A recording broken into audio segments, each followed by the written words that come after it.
low mist curls over the mountains, ancient, silver, and unmoving, as if the land itself is holding its breath. In the distance, a single horn echoes, soft, mournful, carried by winds that have witnessed empires rise and fall.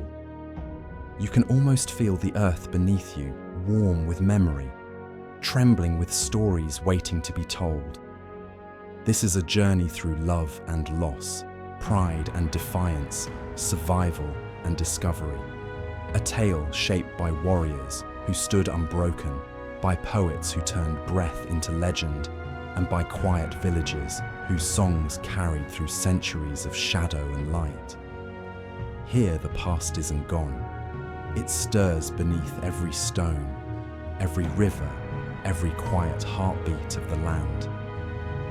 Imagine yourself standing upon those early hills. The dawn just beginning to bloom. The world hushed around you. What would you notice first?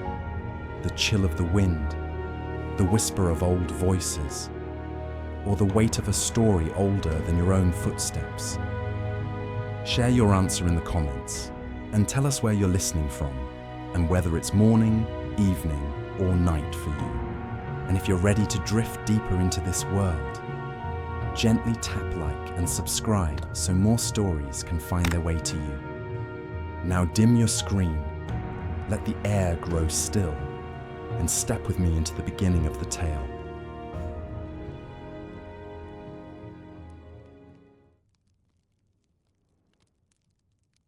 A soft mist drifted across the ancient Welsh hills, settling in the quiet folds of the land as though guarding memories older than any written word.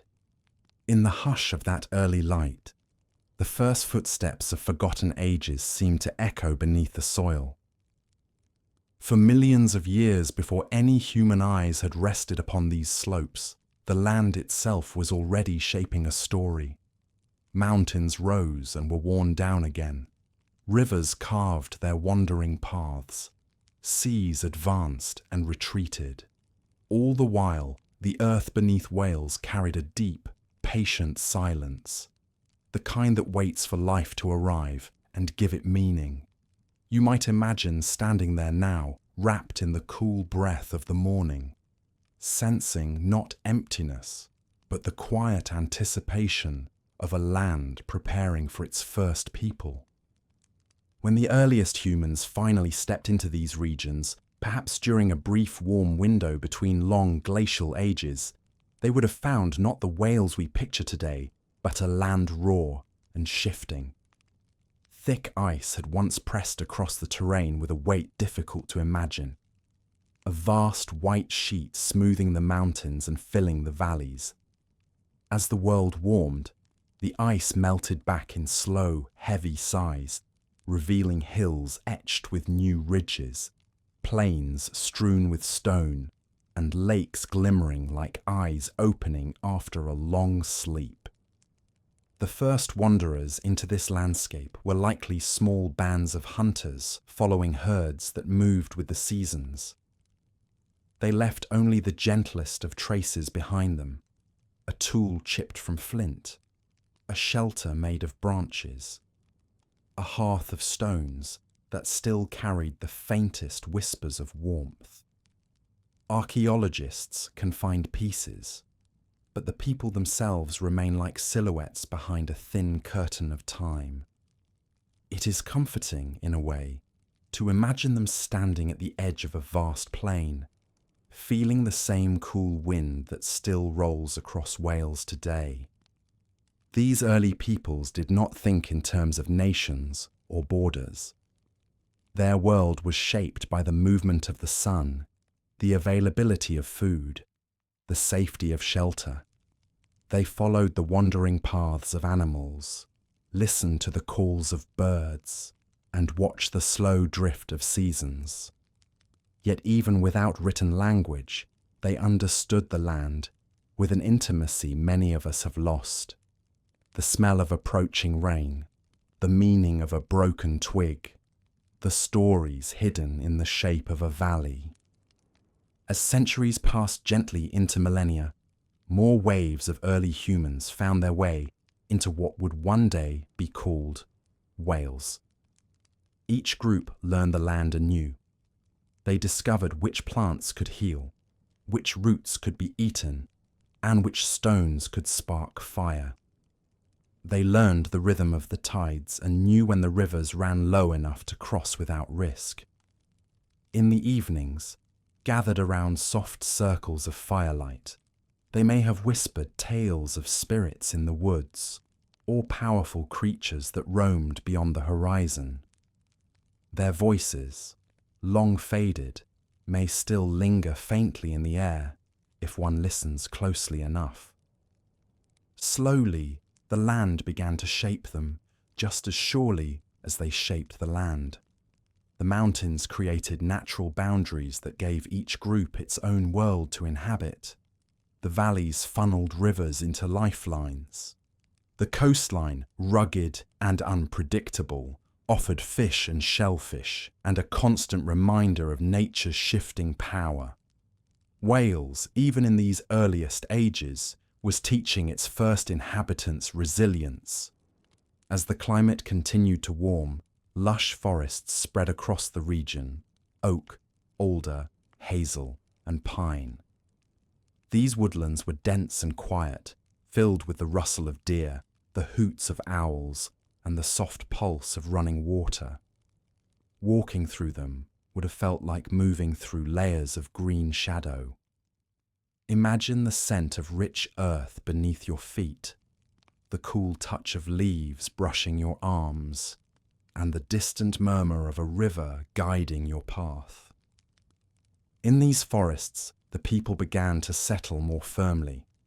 They still travelled with the seasons, but they returned to familiar places: a sheltered valley where game was plentiful, a hillside where berries ripened richly each summer. Over time, these favoured sites became the first roots of community in Wales. Simple tools improved. Stone axes replaced earlier flint ones. Spears were balanced more carefully. Hearths were built with thought and intention.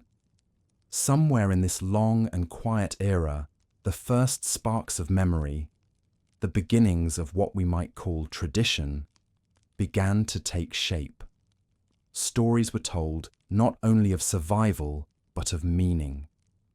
Shapes carved into stones may have represented the cycles of the moon, or pathways between worlds, or the spirits believed to dwell in the wind.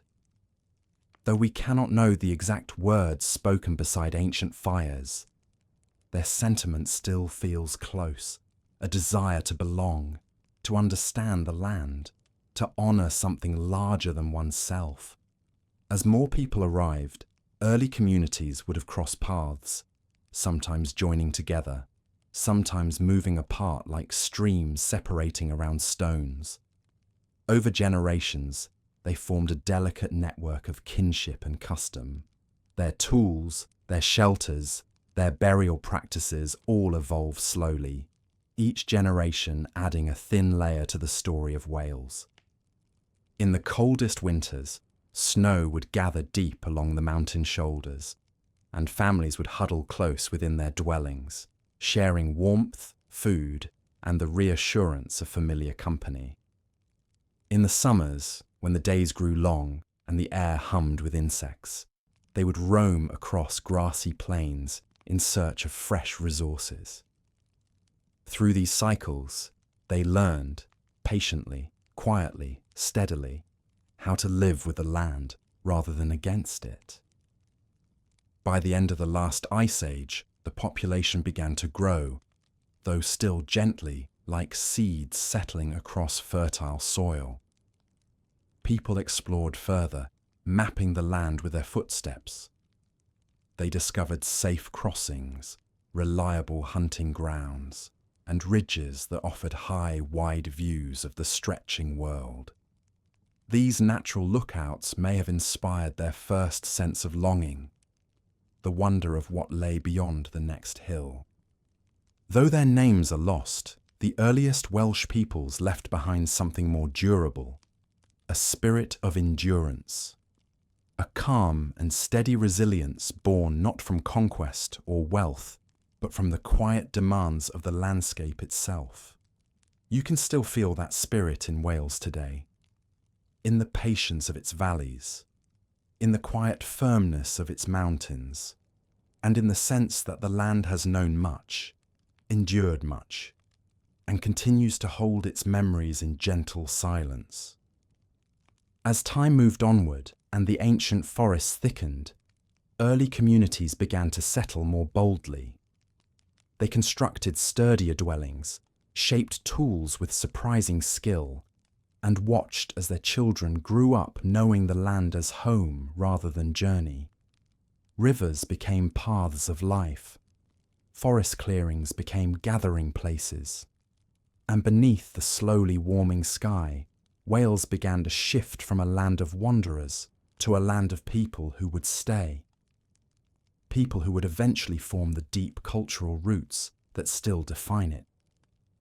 And so, beneath the soft veil of mist, with the hills rising quietly around them, the first true story of Wales began to take shape, not in grand monuments or written chronicles, but in the peaceful rhythm of human footsteps, merging with the patience of an ancient land. And in that merging, the earliest seeds of identity were planted, waiting for the ages to unfold them. As the mist of ages continued to lift from the Welsh landscape, something subtle began to shift in the hearts and habits of its early communities. The wandering bands who had once followed herds across open plains were slowly becoming people of place, people who shaped the land as gently as the land shaped them. The Stone Age in Wales was not marked by sudden changes, but by a slow, steady deepening of connection, like roots growing quietly beneath soil. The forests that had spread after the ice receded grew dense and full, their canopies filtering soft green light onto the ground below. The people who lived among them learned the paths of animals and the ways of the seasons with increasing familiarity. They built small camps near rivers, using stones and branches to form shelters that could withstand wind and rain. Over generations, some of these shelters became sturdier, more thoughtful, more rooted. In these simple structures, you might imagine the warm glow of a fire flickering across smooth stones, the crackle of burning wood keeping away the chill of the evening. As the population grew, families no longer needed to travel as far to find what they needed. They began to shape tools, not only for hunting, but for clearing land, cutting wood, and preparing food. Smooth stone axes, polished with patience and care, became symbols of usefulness and quiet craftsmanship. Imagine the feel of such a tool, cool, heavy, its surface worn by many hands, its edge sharpened against a harder stone with rhythmic, soothing taps. With these tools, people began to open small pockets of space within the vast forests. Sunlight touched the ground more freely, encouraging plants to grow that could be gathered for eating or healing. The people learned which herbs soothed pain, which leaves could wrap food for cooking, and which roots could be dried for long journeys. Piece by piece, a subtle transformation unfolded.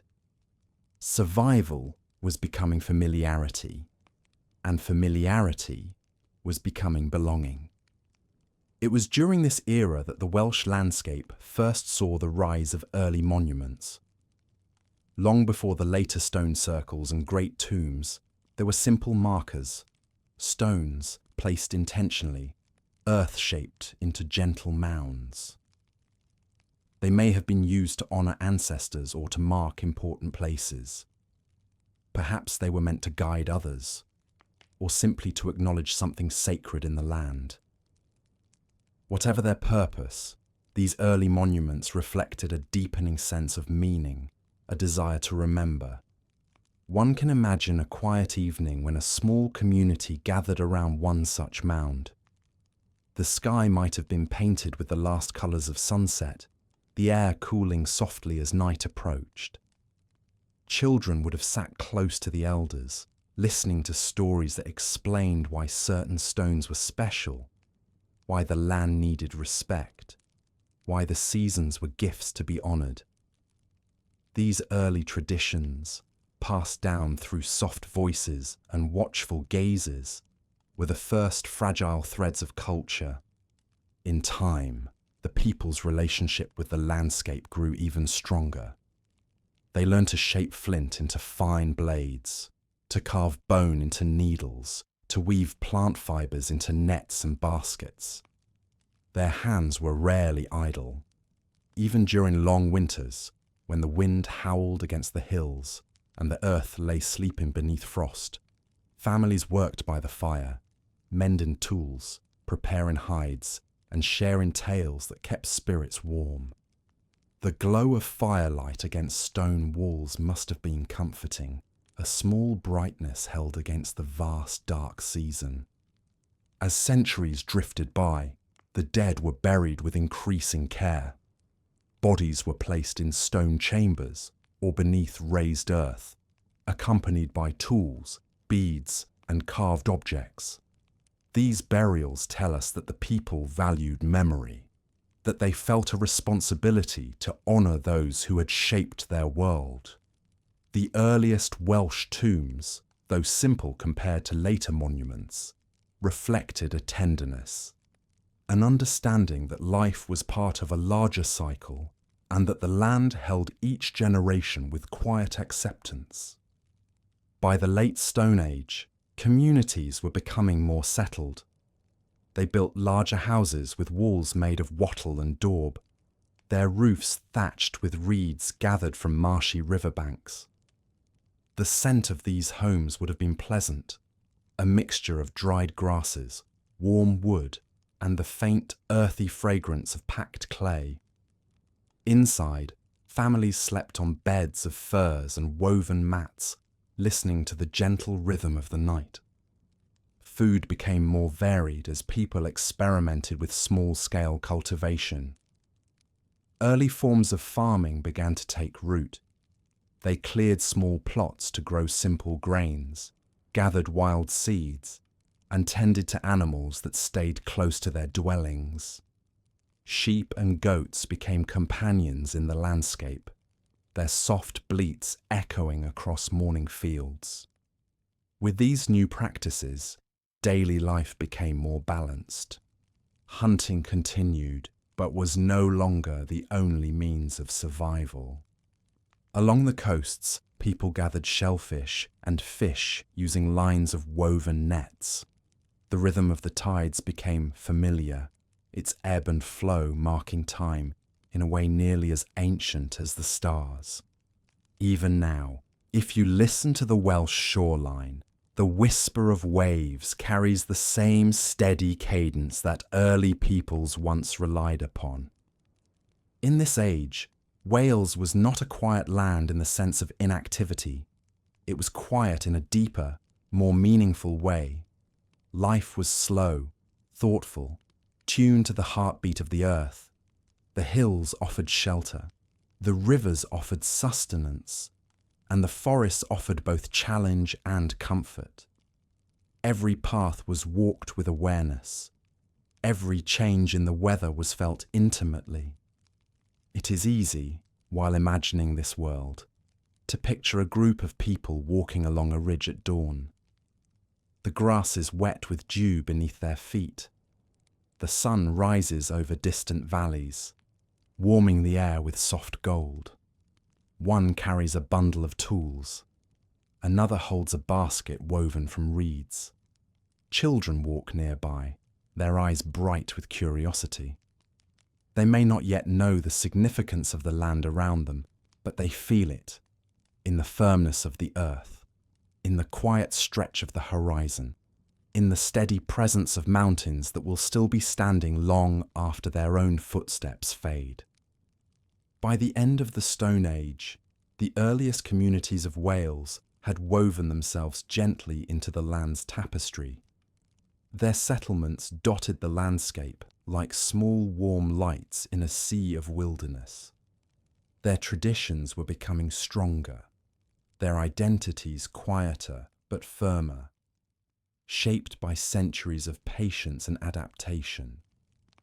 And so, as the hills watched over them and the rivers continued their ceaseless flow, the people of this age laid the foundation for what would one day become the deep and enduring story of Wales, a story that would unfold through bronze and iron, through kingdoms and poets, through struggle and survival, through language and song. For now, though, the land remained peaceful. The people lived simply, guided by the sun, the stars, and the slow ancient rhythm of the hills. And the next chapter was already rising, softly, like dawn touching the stones of a new era. As the long era of stone tools and quiet settlements passed into memory, something subtle but powerful began to change across the Welsh landscape. It did not arrive suddenly, nor did it sweep through the hills like a great wind. Instead, it drifted slowly from distant lands, a new shimmer of possibility carried by traders, travellers, and the gradual weaving together of human communities. This change was the dawn of bronze. Bronze, an alloy of copper and tin, appeared in Wales long before written stories, but its arrival marked one of the greatest shifts in ancient life. The people who first discovered how to shape it must have felt a sense of awe. Imagine holding a tool that glowed warm like the colour of the rising sun, smoother and stronger than the stones your ancestors had used for countless generations. Its edge cut with greater ease. Its weight felt balanced and sure. In a world of forests and rivers, such an object must have seemed almost magical. Wales was uniquely positioned for this new era.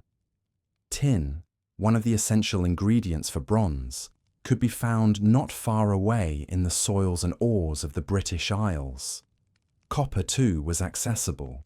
These resources encouraged early trade routes that stretched across land and sea. Small boats crossed narrow waters, their woven sails catching gentle winds, while travellers walked ancient paths carrying goods, ideas, and stories. With every exchange, the people of Wales learned a little more about the wider world beyond their mountains. Communities that once lived quietly along riverbanks or within sheltered forests now began to craft bronze tools with great care.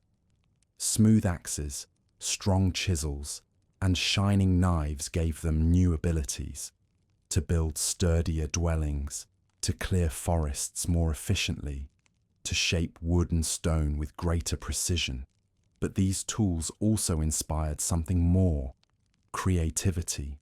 They allowed for fine craftsmanship, for decoration, for shaping metal into not just practical objects, but items of meaning and beauty.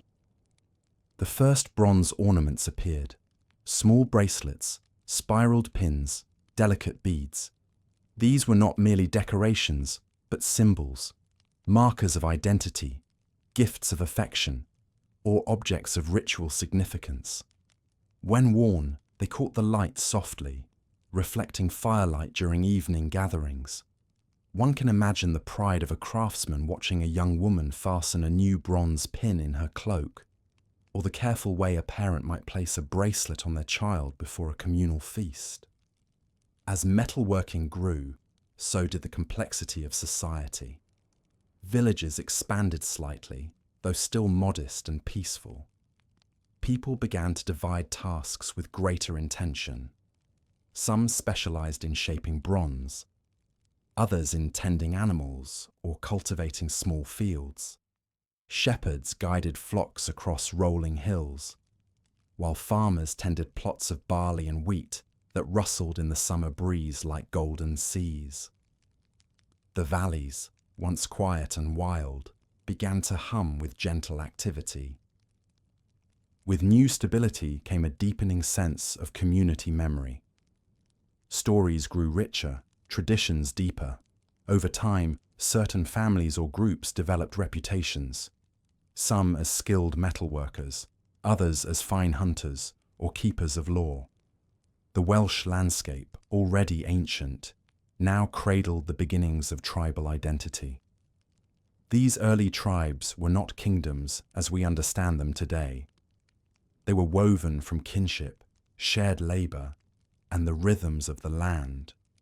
They moved with the seasons, but returned each year to familiar valleys, building ties to place that grew stronger with every generation. This was also the era when Wales saw the rise of its first grand monuments, built with careful planning and communal effort. Stone circles, standing stones, and burial mounds of impressive size began to dot the landscape. Some were constructed atop hills, where the wind always whispered. Others stood in clearings, where sunlight filtered gently between trees.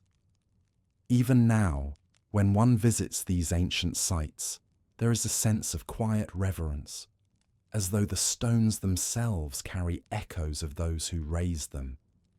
Imagine a group of people hauling stones across grassy slopes, using wooden rollers and sheer determination. The air is filled with steady breaths and soft encouragements. When the stones finally stand upright, the moment is marked by celebration.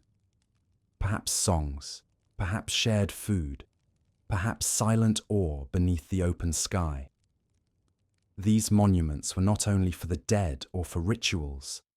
They were expressions of identity, of unity, of a growing understanding that the land held their past and future together.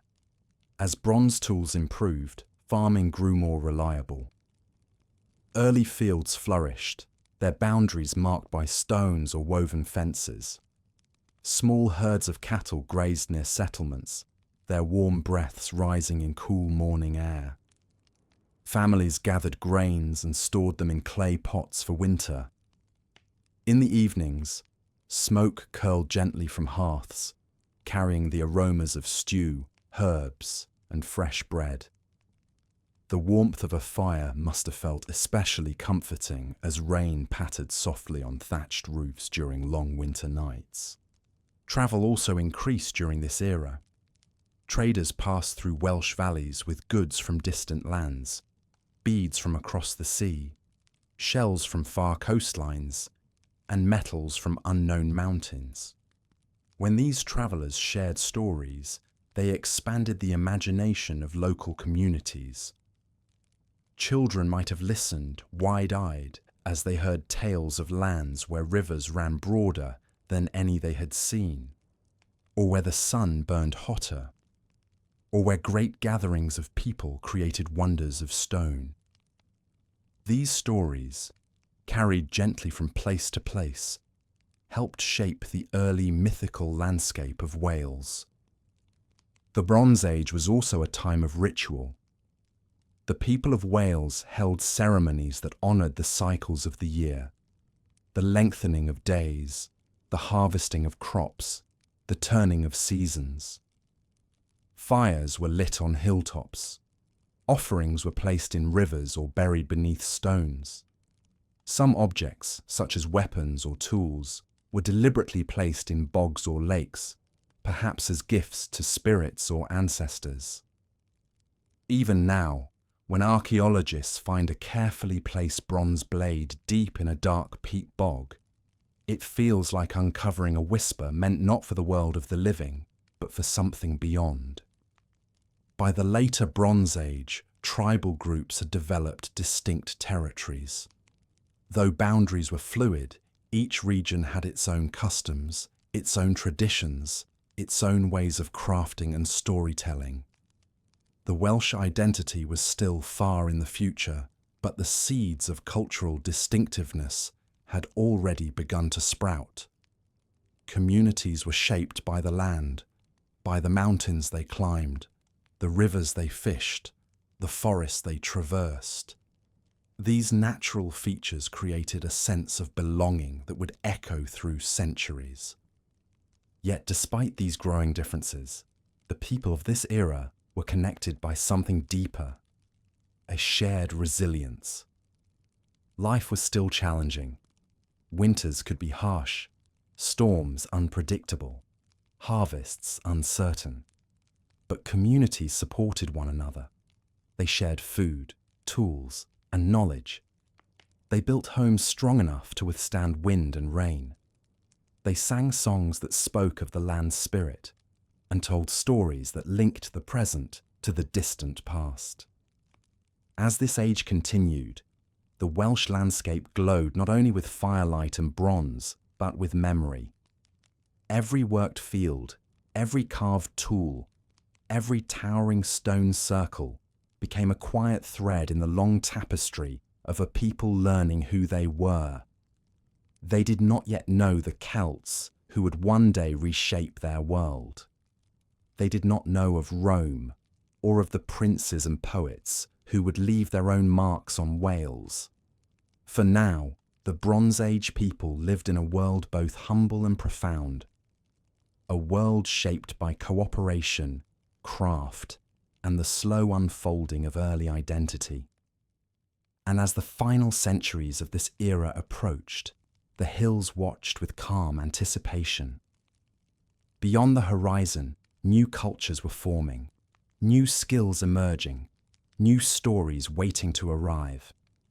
The age of bronze was beginning to wane, and a new age, one full of iron, legend, and the rise of Celtic tradition, was gently approaching, moving toward the dawn of a chapter that would forever shape the spirit and soul of Wales. As the Bronze Age slowly dimmed, like embers fading at the end of a long evening fire, a new material began to whisper its way into the valleys and hills of Wales. Iron, darker and stronger than bronze, emerged not in a single moment, but gradually, like the soft glow of dawn spreading across a quiet landscape. Its arrival would shape the future in ways the early communities could hardly imagine. Yet its beginnings were humble. Small discoveries, small tools, small changes that grew through generations. The first iron objects were simple: a knife, a small blade, perhaps a rough spearhead. Iron was difficult to work at first, stubborn and unyielding. But those who learned to shape it quickly understood its promise. Stronger than bronze, more abundant in the earth, iron gave its makers a new confidence, a sense that they could build, craft, and protect with greater assurance. In the hands of skilled workers, it shone not with the warm glow of bronze, but with a cooler, more determined strength. As iron tools spread, life in Wales began to shift. Fields could be tilled more deeply, allowing farmers to prepare richer soil for grain. Trees could be cleared more efficiently, opening new spaces for settlements. Weapons, too, improved. Though the people of this era were no more warlike than their predecessors, the tools simply gave them better means to defend their homes. But more important than tools or weapons was the cultural transformation that began to unfold beside them. For during this time, new peoples and ideas began to flow gently into Wales. They did not arrive as conquerors but as migrants, travellers, and weavers of stories. These were the early Celtic peoples, groups who carried with them a rich tradition of art, craft, and lore. They brought with them languages that would one day evolve into Welsh itself, though in these early centuries the sounds of speech were still shifting, mingling, and settling like rivers finding their courses. The Celts were not a single unified people, but a tapestry of tribes, each with its own customs and character. What they shared, however, was a deep sense of connection to the land, to their ancestors, and to the unseen threads that held the world together. They told stories not merely to entertain, but to explain the mysteries of life, why the seasons changed, why certain places felt sacred, why courage, generosity, and loyalty mattered. These early storytellers were not merely historians. They were keepers of memory, guardians of wisdom, and composers of tales that flowed softly from one generation to the next. As these new cultural threads wove themselves into the Welsh landscape, the land responded. Hillforts began to rise across the countryside, strong circular enclosures built on high ridges, offering wide views of the valleys below. They were not castles as we think of them now, but communal spaces, places of gathering, refuge, and identity. Standing within a hill fort today, with the wind brushing gently across the grass and the horizon stretching far beyond, one can almost imagine the soft echo of ancient voices, children laughing, traders calling out greetings, elders sharing stories by firelight. These hill forts were built with care. Ditches were dug around the perimeter, and ramparts were raised with earth and stone. Wooden palisades crowned the walls, creating a sense of protection that must have felt reassuring during uncertain times. Within the enclosures, people built roundhouses with conical roofs thatched in straw. Smoke from central hearths rose gently through roof vents, carrying the scent of burning wood and simmering stews. The walls were warm with wattle and daub, and the floors were covered with woven mats or animal skins. Inside, the glow of firelight created a comforting circle of warmth against the cool night air. Life in these communities moved with a steady rhythm.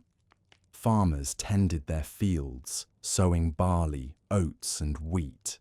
Shepherds guided flocks across hillsides where the grass swayed like soft waves in the wind. Craftsmen shaped iron, carved wood, and moulded clay. The people gathered herbs, cooked hearty meals, and raised children who learned to navigate both the landscape and the traditions that sustained their world. With the rise of the early Celtic culture, art became more expressive. Patterns with spirals, knots, and flowing curves began to adorn tools, jewellery, and pottery. These designs, inspired by nature's shapes and the movement of water and wind, reflected the Celtic love for both beauty and symbolism. A single carved spiral might represent life's journey or the turning of the seasons. A knot with no beginning or end could represent continuity, unity, or the eternal cycle of existence. This era also brought a deepened connection to the spiritual world. Sacred groves, springs, and hilltops became places of quiet ritual. Offerings were left in rivers, their currents carrying gifts to unseen powers. Fire festivals marked important times of the year, celebrating the return of light in winter or the height of summer's warmth. These gatherings were moments of unity, times when families and neighbouring tribes came together to honour the land and express gratitude for its gifts. As the centuries unfolded, tribal identities in Wales began to take clearer shape. Groups such as the Ordervises in the north, the Silures in the south, and the Demetae in the west formed distinct cultures, each bound to its region's mountains, rivers, and coastlines. Yet despite their differences, they shared a sense of belonging to a greater tapestry, a shared way of life rooted in resilience, creativity, and deep respect for the land. These tribes lived in relative harmony with one another. Trade and communication flowed along well-worn paths, connecting hillfort to hillfort. Through these paths came not only goods, but stories, tales of heroes, spirits, ancestors, and the mysteries woven into the natural world. These stories helped shape what would one day become the rich Welsh tradition of myth and legend. Near rivers, children played along the banks, skipping stones and watching fish flash like quick sparks beneath the surface. Women gathered reeds for weaving, shaping them into baskets that carried grains and herbs. Men worked in forges where iron glowed orange against the dimness of earth-roofed workshops. The world was active, yet peaceful, a place where daily life followed the cycles of nature with quiet acceptance. Evenings were filled with warmth. As the sun set behind distant hills, families gathered inside their roundhouses. Firelight danced across curved walls, shadows swaying gently, as if listening to the tales spoken by elders. It was here, in these intimate moments, that the stories of ancestors took root, stories that would one day shape the legends of Wales, tales of warriors who protected their people, of spirits who wandered through forests, of sacred animals who carried wisdom, of heroes who rose not for conquest, but for the love of their land. In these stories, one can hear the early pulse of Welsh identity, a blend of courage and gentleness, humility and strength, reverence and imagination. The people of this age were not defined by glory or empire, but by a profound sense of connection to one another, to the land beneath their feet, and to the stories that helped them understand both. And so the Iron Age continued, steady as the beat of a drum. The hills watched over their people, the rivers carried their reflections, and the forests whispered with the rustle of ancient spirits. The Celtic world in Wales grew richer, more vibrant, more deeply rooted, preparing, unknowingly, for the vast storm of history that lay ahead. For just beyond the horizon, change was approaching once more. A change carried not by travellers or traders, but by an empire whose shadow would test the strength of every hill, valley, and tribe in Wales. The world of the Celtic tribes in Wales had settled into its own steady rhythm, a balance of hill-fort life, gentle rituals, and the slow turning of seasons. For generations, the tribes had known only the familiar, the curve of a valley, the flow of a river, the songs told around firelit hearths. But beyond the western sea and far south across distant plains, a great power was rising, one that moved with the precision of marching feet and carried the weight of an empire. At first, the Welsh tribes knew little of Rome. Rumours may have drifted toward them, perhaps carried by traders who spoke of strange soldiers in shining armour, or of roads so straight they seemed carved by the hands of giants. But in these early whispers, Rome felt impossibly far away, like a story from another world entirely. The mountains of Wales stood silent and sure. The valleys held the voices of ancestors. Life continued, untroubled for a time. Yet fate has a way of drawing distant worlds together. In the 1st century CE, the Romans crossed the seas and entered Britain, sweeping through the lands of the southeast with astonishing speed. Their arrival was not like that of the traders or wanderers who had come before. Rome moved with purpose. Wherever its legions went, they built roads, forts, and settlements. Its banners rose against the skyline, its language echoed through new marketplaces, and its laws pressed upon the people like a heavy cloak. For the tribes of Wales, this news would have stirred quiet unease.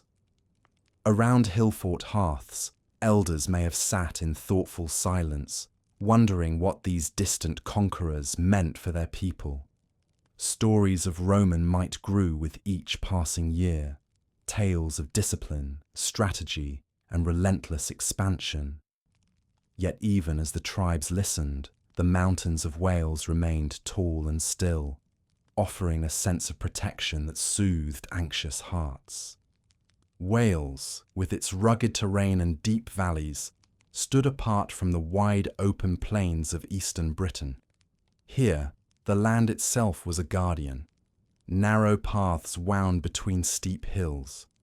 Dense forests created natural barriers. The weather changed quickly, with mist rolling through valleys like soft veils.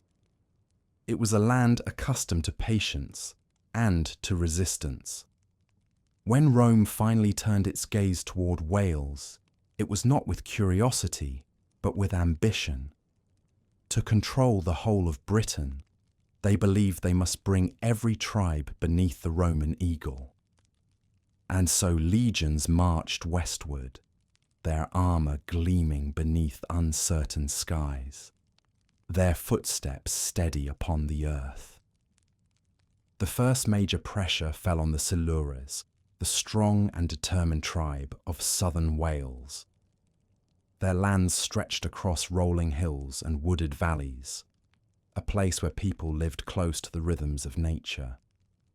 The Silures were known for their resilience, and their leaders were wise in the ways of both diplomacy and resistance. When Rome approached, the Silures did not bow easily. Their warriors knew the land intimately, slipping through forests, ambushing Roman patrols, and vanishing into the hills with the quiet agility of deer. The Romans, unused to this kind of warfare, found Wales far more challenging than the open fields of the southeast. Rain soaked their armour, mud slowed their marches, steep slopes turned simple travel into exhausting effort.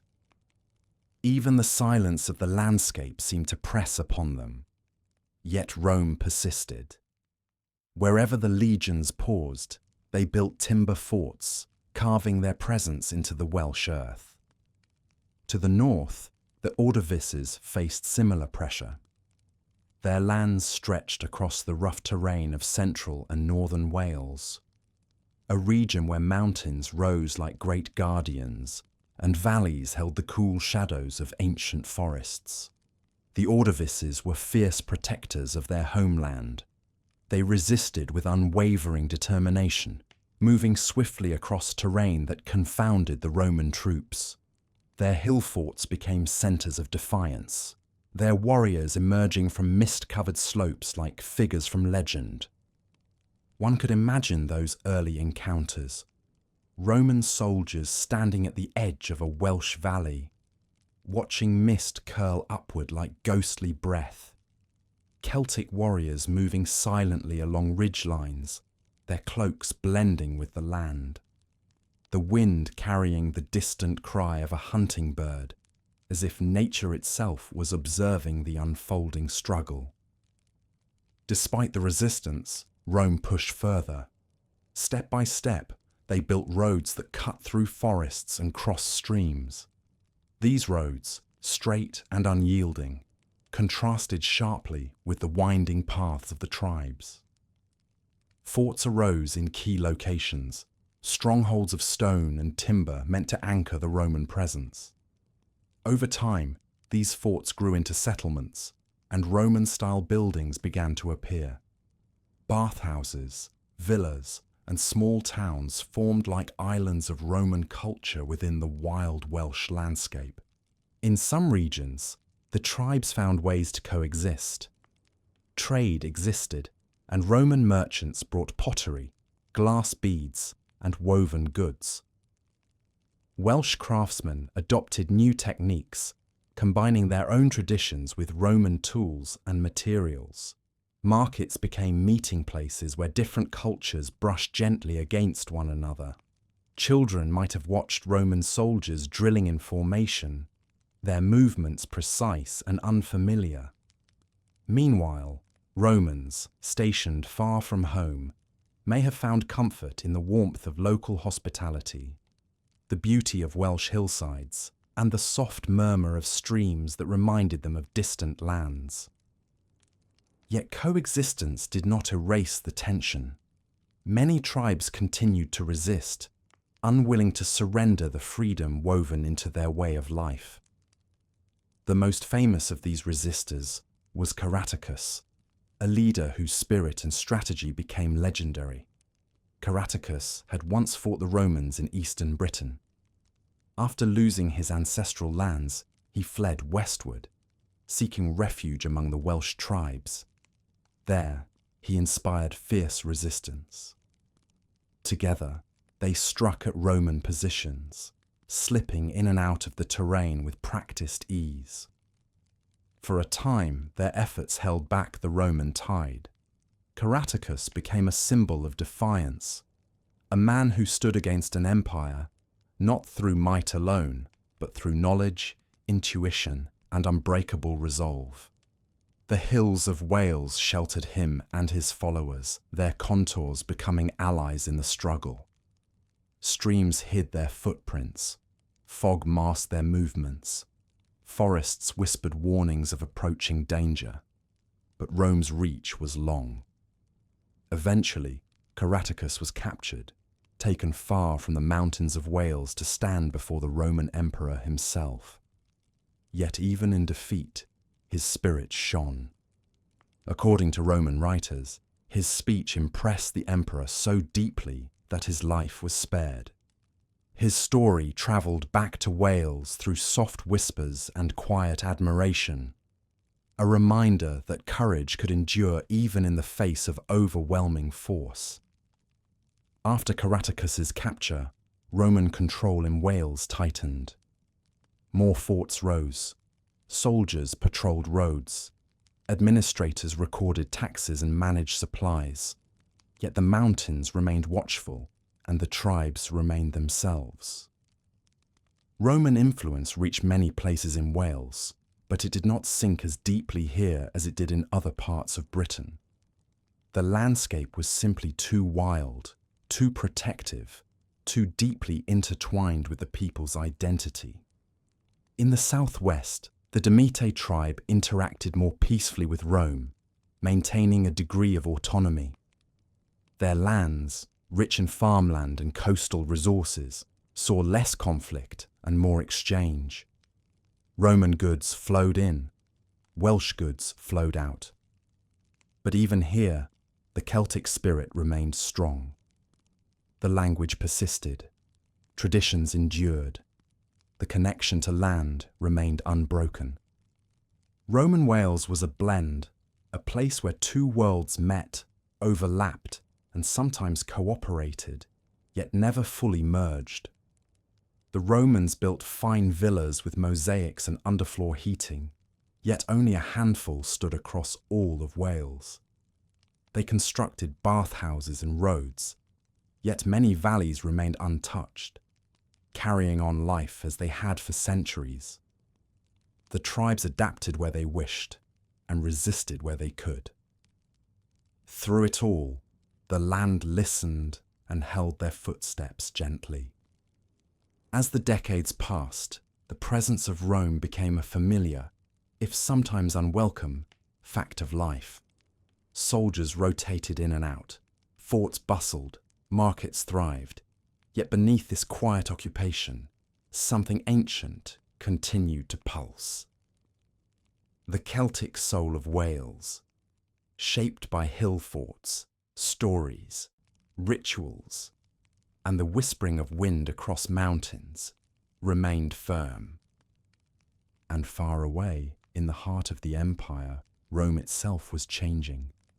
Pressures were mounting, borders were shifting. The great machine that had once seemed unstoppable began to tremble. In time, this tremble would reach even the quiet valleys of Wales, and the departure of Rome would open the door to a new age, an age of kingdoms, saints, poets, and the first true beginnings of Cymru. When Rome's long shadow finally began to lift from Britain, it did not fade in a single moment. It dimmed gradually, like the soft retreat of twilight into night. News of the empire's weakening came slowly to Wales, carried along ancient roads and whispered through small settlements where Roman soldiers packed their belongings and prepared to return to distant homelands. For nearly 4 centuries, Rome had been a steady, if sometimes heavy, presence. Its departure left behind a quiet stillness and a land on the edge of transformation. The Welsh landscape, unchanged in its ancient grandeur, greeted this new era with patient calm. The mountains remained strong, the valleys breathed softly, rivers continued their timeless journey toward the sea. But within the hearts of the people, a new rhythm was forming, one shaped not by empire, but by memory, tradition, and the rising pulse of something distinctly their own. In the decades after Rome's withdrawal, communities across Wales began to rely once more on their local leaders, their tribal bonds, and the resilience that had carried them through generations of change. Without the Roman system to bind the land together, Wales returned to a way of life that felt older, more familiar, yet subtly transformed by all that had come before. A patchwork of small territories emerged, each centered on a ruling family or group who guided their people with a blend of inherited authority and community respect. These early leaders were neither kings in the later sense nor simple tribal chiefs. They were guardians of memory, protectors of land, and negotiators of peace, figures who stood at the crossroads of the old world and the new. Their power often rested not on wealth or grandeur, but on trust, lineage, and the quiet support of their communities. As they governed, they laid the first gentle foundations for what would one day be recognised as the early kingdoms of Wales. Among these developing territories, familiar names began to emerge. Names that would echo through centuries of history. Powys, stretching across fertile borderlands, grew from a mixture of Celtic tradition and lingering Roman influence. Gwynedd, in the rugged north, gathered strength from its mountains and coastlines, becoming a bastion of resilience. Dyfed, in the southwest, took form in the quiet green lowlands, where memories of ancient tribes lingered like soft shadows across the fields. These regions did not yet exist as fully defined kingdoms, but the seeds had been planted. The transition from tribe to kingdom was not abrupt. It grew slowly, like moss spreading across a stone. Subtle, steady, natural. The people of Wales still lived in small communities, often centred around hillforts, farms, or riverside settlements. Life continued with familiar patterns, tending to flocks, harvesting grain, crafting tools, and gathering around hearths during long winter nights. Yet beneath these rhythms flowed a deeper sense of identity. The language spoken across these lands, a descendant of the ancient Celtic tongue, was becoming more unified, more distinct. It was the early form of what we now call Cymraeg, Welsh. This language was more than communication. It was a thread that connected people to their ancestors, to their stories, to their land. Even without written records, stories passed through generations like soft echoes. Tales of heroes, spirits, and great lineages were shared through song and verse. Families remembered their origins. Communities treasured their past. In this time of change, memory became the strongest foundation of identity. Christianity also began to flow more deeply into Wales during this era, carried by monks and missionaries who travelled on foot through valleys, forests, and along windswept coasts. They didn't arrive with armies or force, but with gentle persistence, sharing teachings through kindness, healing, and quiet example. Small communities of faith sprang up, simple churches built of wood, modest enclosures that sheltered monks devoted to prayer and study. These early Welsh Christians lived close to nature. Many built their monasteries in secluded places, on islands, along riverbanks, or at the edges of forests. Their lives were humble, marked by contemplation and service. Over time, these spiritual centres became refuges of learning, where manuscripts were carefully copied and the preservation of knowledge became a sacred task. While much of post-Roman Britain struggled to rebuild, Wales became a quiet sanctuary where literacy and scholarship endured. In these monasteries, some of the earliest records of Welsh people and their leaders were written. Names that had once existed only in spoken tradition began to find form in ink upon parchment. Families traced their lineages with pride. Genealogies linked rulers to ancient ancestors, blending memory with legend. Though many of these stories were shaped by myth, they carried truths about the values, hopes, and identity of early Welsh communities. During this time, small kingdoms consolidated their territories. Leaders often forged alliances through marriages, shared ancestry, or mutual need. Yet Wales remained a land of distinct regions, each shaped by its own landscape. The mountains of Gwynedd encouraged independence and strength. The fertile plains of Powys supported growing populations. The coastal lands of Dyfed and Gwent developed their own rhythms, influenced by trade and the shifting patterns of sea travel. These early kingdoms did not always live in harmony. Disputes arose over land, cattle, or honour. Yet war, when it occurred, was often brief and bounded by tradition. The people understood the preciousness of life and the harshness of their environment. Most disputes were resolved through negotiation, tribute, or mutual agreement.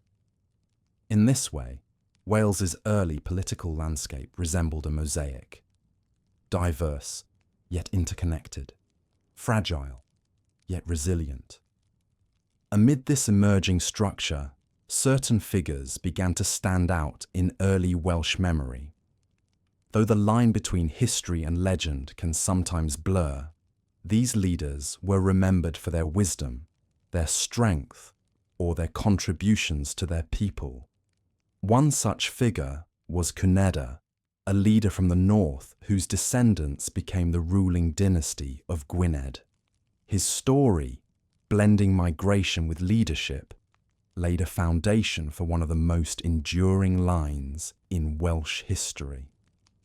As leadership solidified, so too did the idea of belonging. People did not yet think of themselves as Welsh in the modern sense, but a shared sense of identity was forming, one rooted in language, landscape, and the stories that bound communities together. The term Cymru, referring to the people, began to emerge in this early era. It expressed a sense of fellowship, of being together, of belonging to the same kin and land. The land itself played a profound role in shaping this identity. The mountains created natural boundaries, defining territories and protecting communities from outside forces. Valleys offered fertile ground for settlement. Rivers served as both lifelines and pathways. Forests provided shelter, resources, and mystery. In every aspect of life, the land was not merely a backdrop, but an active companion, a presence that shaped decisions, traditions, and imagination. Evening life during this early kingdom period was gentle and familiar. Families gathered in roundhouses or simple wooden dwellings. Firelight flickered on walls made of wattle and daub. The faint scent of cooked grains or roasted meat drifted through the air. Children listened to the stories of elders who spoke of heroes from generations past. Outside, the night wrapped the landscape in quiet darkness, broken only by the murmur of wind through trees, or the distant call of an owl. With each generation, the early Welsh kingdoms grew more defined. Their leaders learned to navigate both tradition and change. Their people deepened their connection to language and land, and their stories stretched further, linking the ancient past to the emerging present. Yet the peace of this era was not permanent. Across the sea, new forces began to stir, migrations that would reshape the map of Britain and test the strength of every community in Wales. The kingdoms built in mist and rain would soon face new pressures, new challenges, and new opportunities. But for now, in this gentle moment of history, Cymru was beginning to take form, a land with a growing sense of identity, a tapestry of kingdoms woven by memory, and a people learning what it meant to be themselves. And in the quiet of this early dawn of Welsh identity, the land waited patiently for the age of princes that would soon rise from its hills. As the early Welsh kingdoms took firmer shape, the land entered a period unlike any other, an age where leaders were not merely protectors of small territories, but figures who carried the hopes of entire regions. It was a time when memory deepened into tradition, when language flowed more confidently through valleys, and when the first glimmers of a unified Welsh spirit began to shine softly beneath the shifting skies. This era, known in later centuries as the Age of Princes, unfolded not in sudden upheavals, but in long, gentle rhythms of leadership, alliance, and quiet resilience. The landscape played an intimate role in shaping the princes who rose during this time. Gwynedd, with its steep mountains and windswept coastline, nurtured leaders who understood both hardship and endurance. Powys, stretching across the fertile borderlands, favoured diplomacy and practicality. Dyfed in the southern kingdoms, touched by sea breezes and distant trade routes, developed a unique balance of independence and openness. Each region produced its own style of leadership, yet all shared the same thread, a devotion to the land and to the people who called it home. The princes were not kings in the sweeping imperial sense. They were guardians of place, stewards of valleys, mountains, and communities whose lives were intimately tied to the land's rhythms.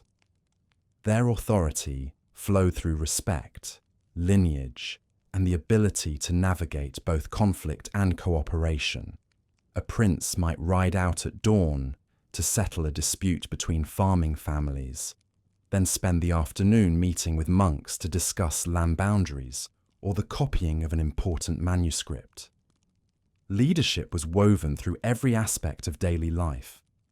Among the earliest and most remembered of these leaders was Owain Glyndŵr, a prince whose influence stretched across much of North Wales during the 6th century.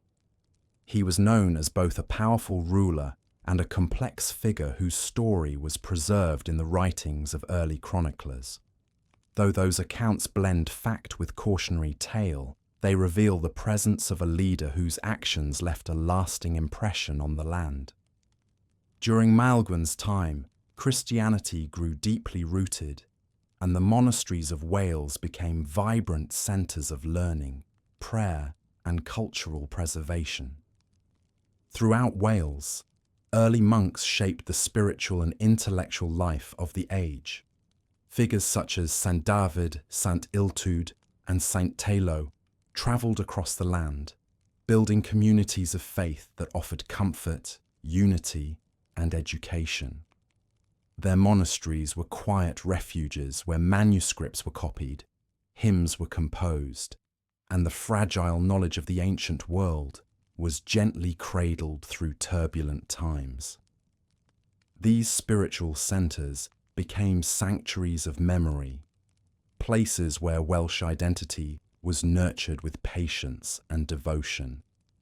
As the centuries unfolded, the princes of Wales faced pressures from outside their borders. The Angles and Saxons, who settled in the eastern parts of Britain, pushed gradually westward. Their kingdoms grew strong along the borders of Wales, forming new languages, laws, and customs. The borderlands became a place of cautious negotiation, shifting alliances, and, at times, conflict. Yet the mountains and valleys gave the Welsh kingdoms natural protection. The land itself seemed to stand alongside the people, forming a quiet, steadfast frontier.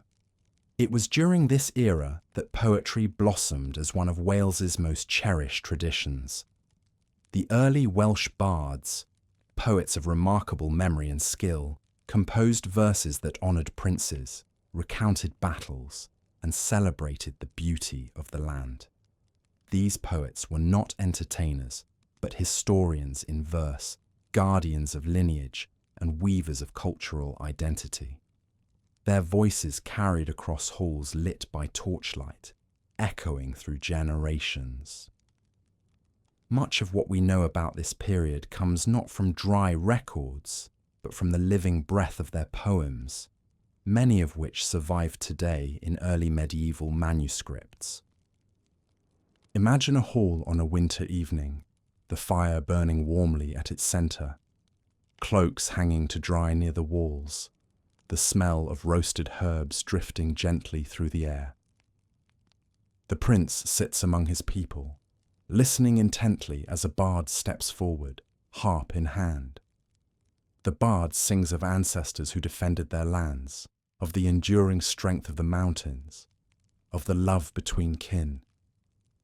His voice rises and falls like wind through the valleys, carrying both history and hope. In these moments, the prince is not only a ruler, he is a listener, a participant in the continuous weaving of Welsh identity. Throughout the 7th, 8th, and 9th centuries, the princes navigated a world of shifting challenges. The Anglo-Saxon kingdoms expanded east of Offa's Dyke, a great earthwork built by King Offa of Mercia that stretched along parts of the Welsh border. Though its purpose remains partly mysterious, it stood as a boundary, a sign that powerful neighbours recognised Wales as a distinct and stubborn land that would not easily yield. Yet across this boundary, Welsh and Mercian peoples exchanged goods, ideas, and sometimes even kinship. Borders shaped relationships, but they did not fully divide the lives of those who lived near them. Further challenges arrived from across the sea. Viking raiders appeared along Welsh coastlines, their longships slipping silently into river mouths and coastal settlements. Their presence brought fear and uncertainty, for their raids were swift and unpredictable. Yet in Wales, the rugged landscape once again proved an ally. Many coastal communities had warning systems, such as lookouts positioned on cliffs and hills. Inland, the mountains offered refuge. The princes coordinated defences, protected monasteries, and strengthened alliances among the Welsh kingdoms. Though the Vikings occasionally settled or traded peacefully, their deeper impact on Wales was limited compared to other regions of Britain. Despite external pressures, the Welsh kingdoms continued to develop their own quiet strength. Leaders refined their territories, often guided by both tradition and opportunity. Rhodri Mawr, or Rhodri the Great, emerged in the 9th century as a figure whose influence would echo through centuries. Through inheritance, diplomacy, and resilience, he united large parts of Wales under his leadership, becoming a symbol of early Welsh unity. Rhodri defended his lands not only against neighbouring kingdoms, but also against Viking incursions. His legacy, preserved through both history and bardic praise, became a cornerstone of Welsh medieval identity. Under Rhodri's descendants, the idea of a unified Welsh realm began to take firmer shape. The map of Wales, though still divided into regions and sub-kingdoms, started to resemble something closer to the country known today. Yet unity in Wales has rarely been permanent. It came and went gently, like the passing of seasons. Princes inherited lands, lost them, regained them. Alliances shifted, families rose and fell. But through it all, the thread of Welsh identity remained unbroken. Daily life during this age was rich in its own quiet way. Fields were cultivated with skill and care. Cattle grazed across hillsides dotted with heather. Families lived in modest dwellings, their walls warmed by voices, laughter, and the soft rhythms of daily tasks. Children grew up learning both practical skills and the stories that shaped their understanding of the world. Women played essential roles in community life, managing households, trading goods, tending fields, and preserving traditions. Their contributions were the steady heartbeat of early Welsh society. The natural world remained a constant companion. Birds soared over coastal cliffs. Rivers glimmered in the fading evening light. Mists gathered gently across the valleys at dawn, making familiar landscapes feel timeless and new. To live in Wales during this era was to feel the land's presence in every step, every breath, every decision. The princes themselves were shaped by this closeness. When they looked to the mountains, they saw not obstacles but guardians. When they walked along rivers, they sensed the stories carried in the flowing water. The land was never separate from leadership. It was part of it. As the age of princes moved toward its next important chapter, the foundations of Cymru, the Welsh nation, grew more solid. The language flourished, poetry deepened, Christian learning expanded, borders, though tested, held, and the people continued to live with a sense of belonging that reached back into the mists of ancient time. But beyond the horizon, a new force was gathering strength, one that would reshape Wales with both challenge and opportunity. The Normans, arriving with ambition and precision, would soon cast their gaze on the Welsh kingdoms. For now, though, the age rested softly upon the land, an age of leaders, bards, and communities woven gently into the heart of Wales. And the breath of old Cymru lingered in every hill, every river, every quiet hearth, waiting for the next chapter to unfold. As the age of princes continued to shape the heart of Wales, a new presence began to stir beyond its southeastern horizons. A presence unlike the Romans, the Saxons, or the Vikings who had come before. This new force carried the disciplined ambition of conquerors, the cold precision of skilled warriors, and the restless desire to build their will upon the lands they touched. They were the Normans, and their arrival would cast a long, shifting shadow across the valleys and mountains of Wales. The Normans came to Britain in the year 1066, crossing the sea from northern France with a determination that reshaped the English world almost overnight. The sounds of their armoured horses, their shouted commands, and their swift constructions of fortresses transformed the landscape of England within a single generation. But Wales, guarded by its ancient terrain and strong sense of identity, was not so easily tamed. The Normans approached its borders with caution, intrigue, and strategic patience. At first, the Welsh watched the rise of Norman rule in England from a distance, perhaps with quiet curiosity. News travelled slowly, carried by travellers, monks and merchants who crossed the borderlands. Stories spread of new lords who built tall stone castles, of heavy taxes, and of lands redistributed among Norman barons. The rhythms of Anglo-Saxon England shifted dramatically. Yet in Wales, the hills still stood calm, untouched by the sudden changes.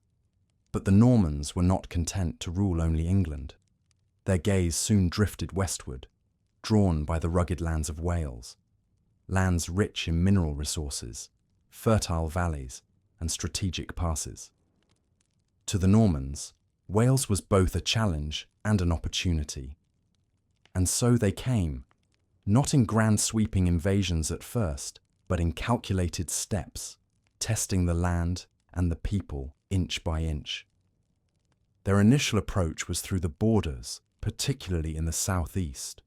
Norman lords established strongholds in what would become known as the Marches, boundary regions where Norman influence mixed with Welsh independence in a delicate, shifting balance. Unlike the centralised rule England experienced, these Norman lords in the Marches often acted with autonomous power. They built massive stone castles, fortified towns, and established their own small territories where they enforced Norman law. To the Welsh, these newcomers brought uncertainty. Normans were skilled builders. Their castles rose quickly, towering over the landscape with thick walls of grey stone. Such fortresses had no precedent in early medieval Wales. They were symbols of dominance, intended to both intimidate and secure.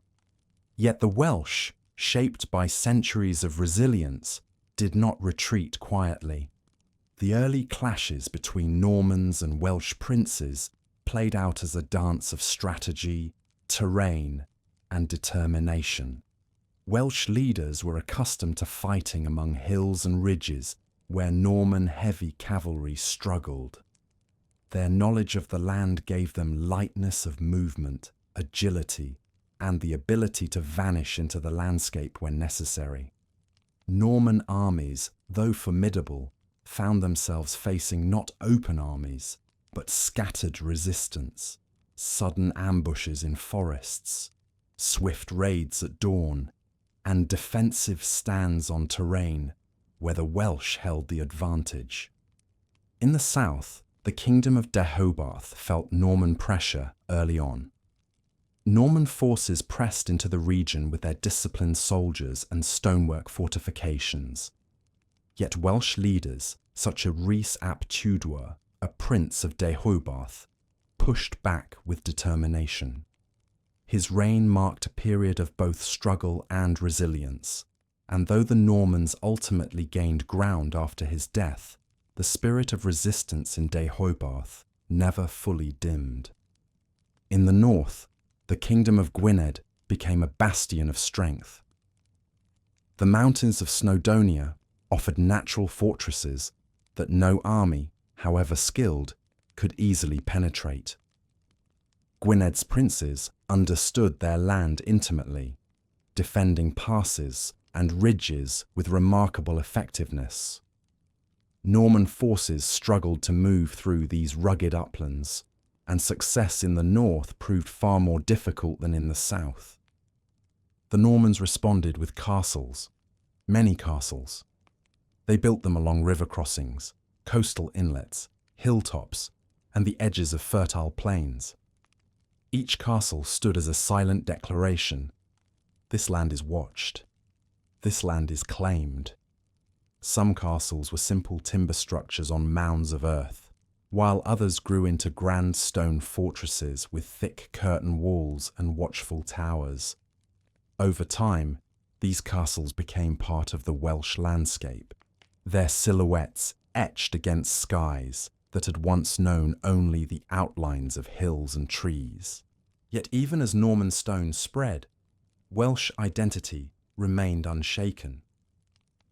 In quiet valleys untouched by immediate Norman rule, life continued much as before. Families tended fields and watched sheep graze across green slopes. Bards continued to perform in the halls of Welsh princes, preserving genealogies and stories with unwavering devotion. Monks copied manuscripts, prayed and tended gardens in secluded monastic communities. Children grew up learning Cymraeg, the language of their ancestors, which carried centuries of memory in every word. The Normans, for all their ambition, did not erase Welsh culture. Instead, an intricate, sometimes tense, sometimes cooperative coexistence emerged.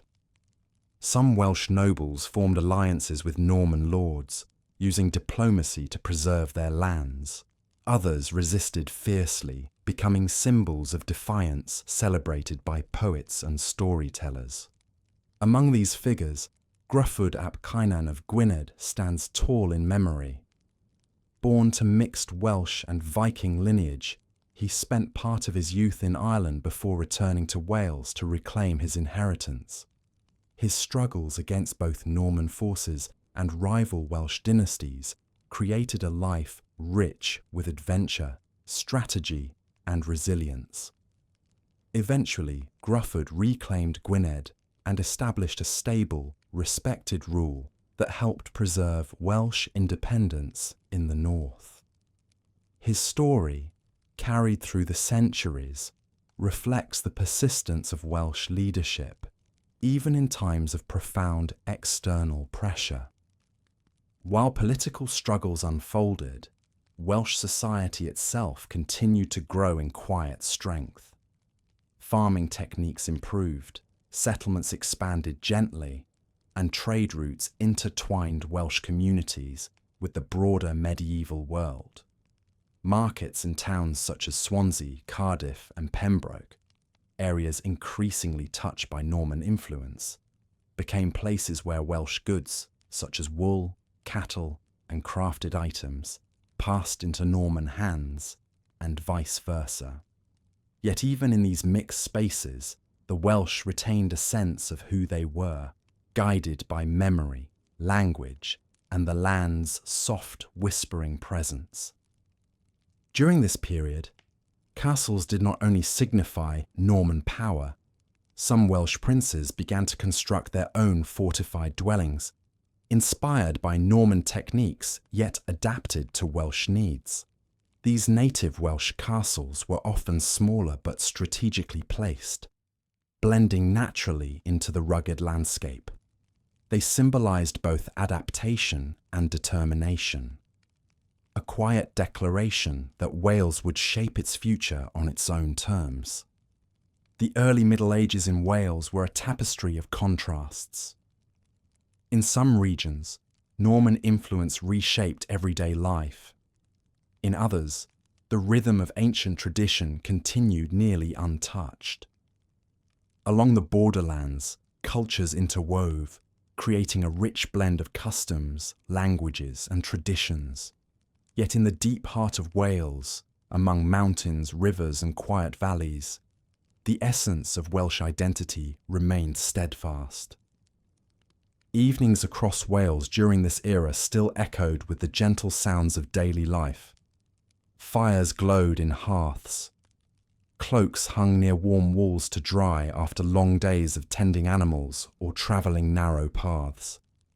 Children listened to stories of older times, tales of heroes, spirits, and places where courage and kindness intertwined.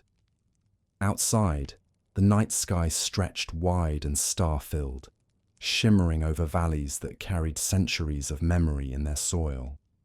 By the 12th century, the Norman presence had become a defining part of the Welsh experience, yet it had not consumed it. Instead, the shadows cast by Norman castles were balanced by the enduring glow of Welsh tradition.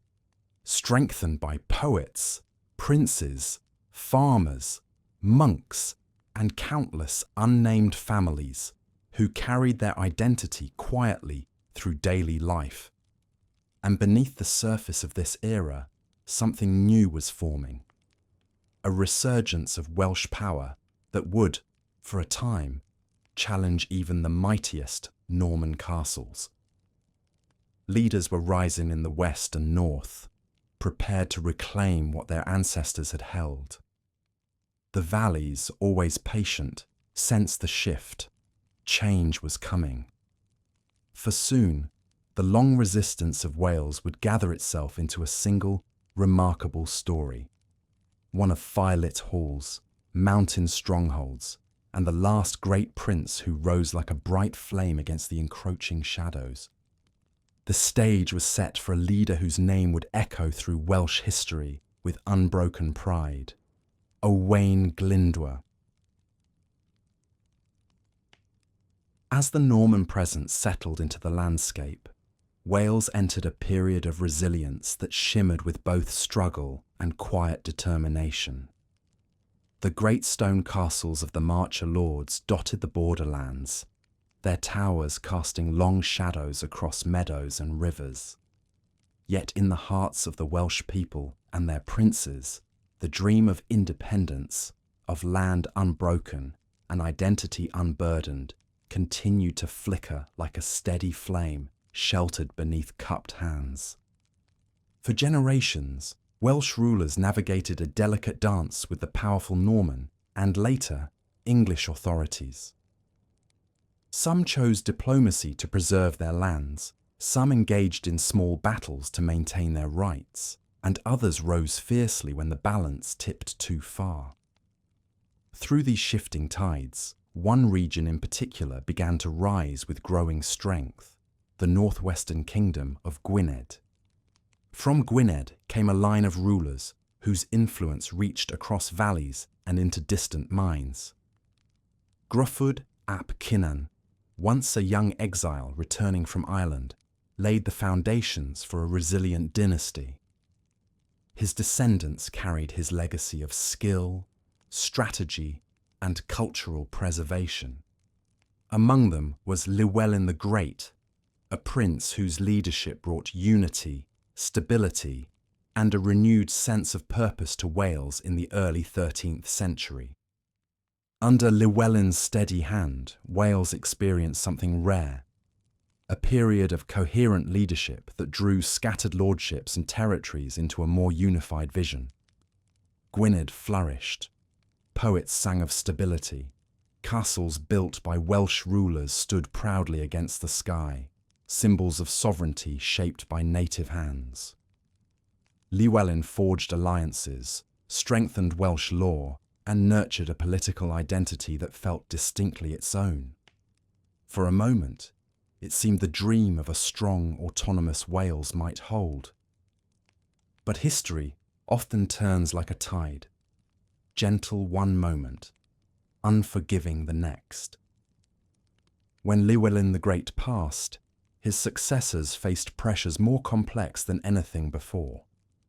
Rivalries between Welsh princes weakened alliances. Across the eastern border, English power under the ambitious Plantagenet kings grew stronger.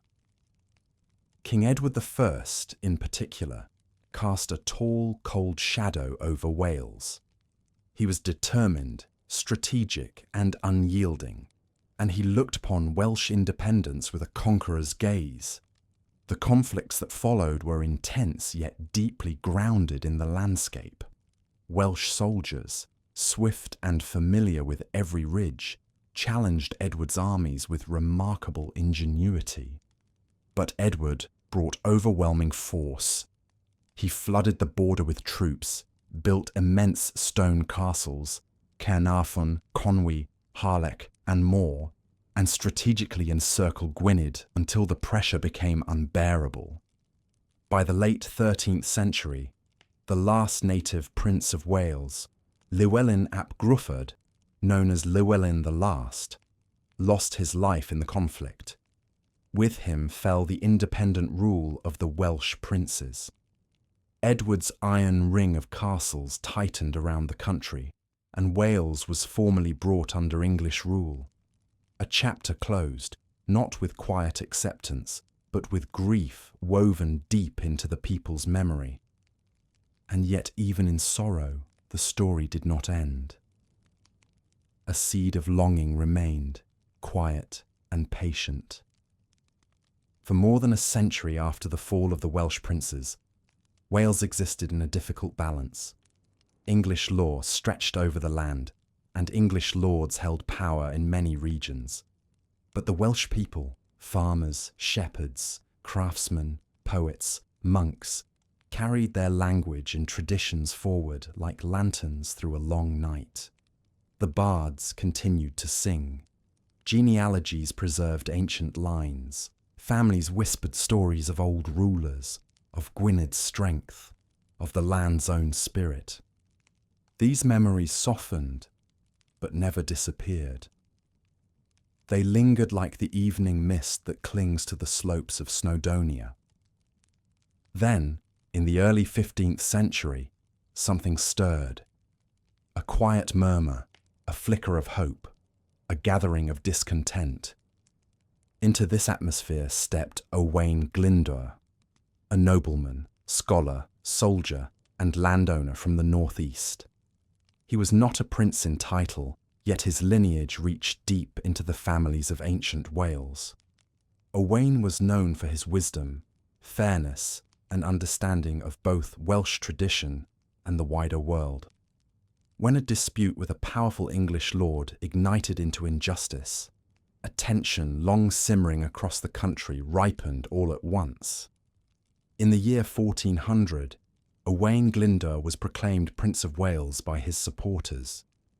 What followed was not a sudden rebellion, but a rising like a tide, steady, growing, fed by the hopes of ordinary people. From quiet villages and mountain farms, men came to his banner. From valleys and forests, messengers brought news of support. Fires lit across hilltops signalled unity unseen for generations. Owain's rebellion was not only a military effort, it was a cultural awakening. He envisioned a Wales with its own parliament, its own universities, its own church, a nation standing firmly on its own heritage. For a time, that vision seemed close. Castles fell into Welsh hands. English authority retreated. Foreign allies offered support. And across the hillsides, the old songs took on new meaning. Imagine those nights. Welsh families gathered in roundhouses or small farmstead halls, listening to messengers recount victories, or bards singing verses that lifted spirits. Hope travelled through the air like warm breath on a winter evening. But the power of England was vast, and the tides of fortune shifted once more. The rebellion stretched for years, sustained by courage and belief, yet challenged by harsh winters, dwindling resources, and the overwhelming strength of English forces. One by one, strongholds fell. The Welsh armies dispersed into the mountains. Owain vanished from recorded history, not captured, not killed, simply gone, like mist dissolving at sunrise. His disappearance only deepened his legendary status. For centuries, people wondered if he had lived on in secret, tending sheep in a quiet valley, or watching his homeland from a distant hill. The mystery softened his story into something timeless, a blend of resistance, hope, and the enduring spirit of Wales. Though the uprising ended, its echoes travelled across centuries. It preserved a sense of identity during times when Wales had little political autonomy. It reminded the people that they had once united, once dreamed boldly, once risen like a storm of their own making.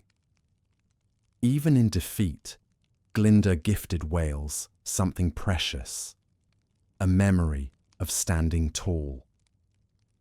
After the rebellion, Wales entered a long period of English control. But the struggle did not erase the language, culture, or quiet strength of the people. Instead, those traditions flowed underground, like hidden water, nourishing the land in subtle ways. Welsh was spoken in homes, sung in chapels, cherished by poets. The stories of the princes, the monks, the bards, and Glyndŵr himself were whispered to children, passed from hearth to hearth.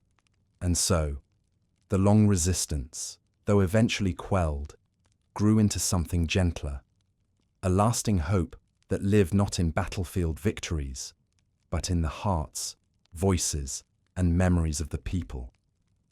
For the next era would not be one of armies and great uprisings, but of something quieter, deeper, and just as essential: the survival of the Welsh language, culture, and everyday life, even in the face of great change.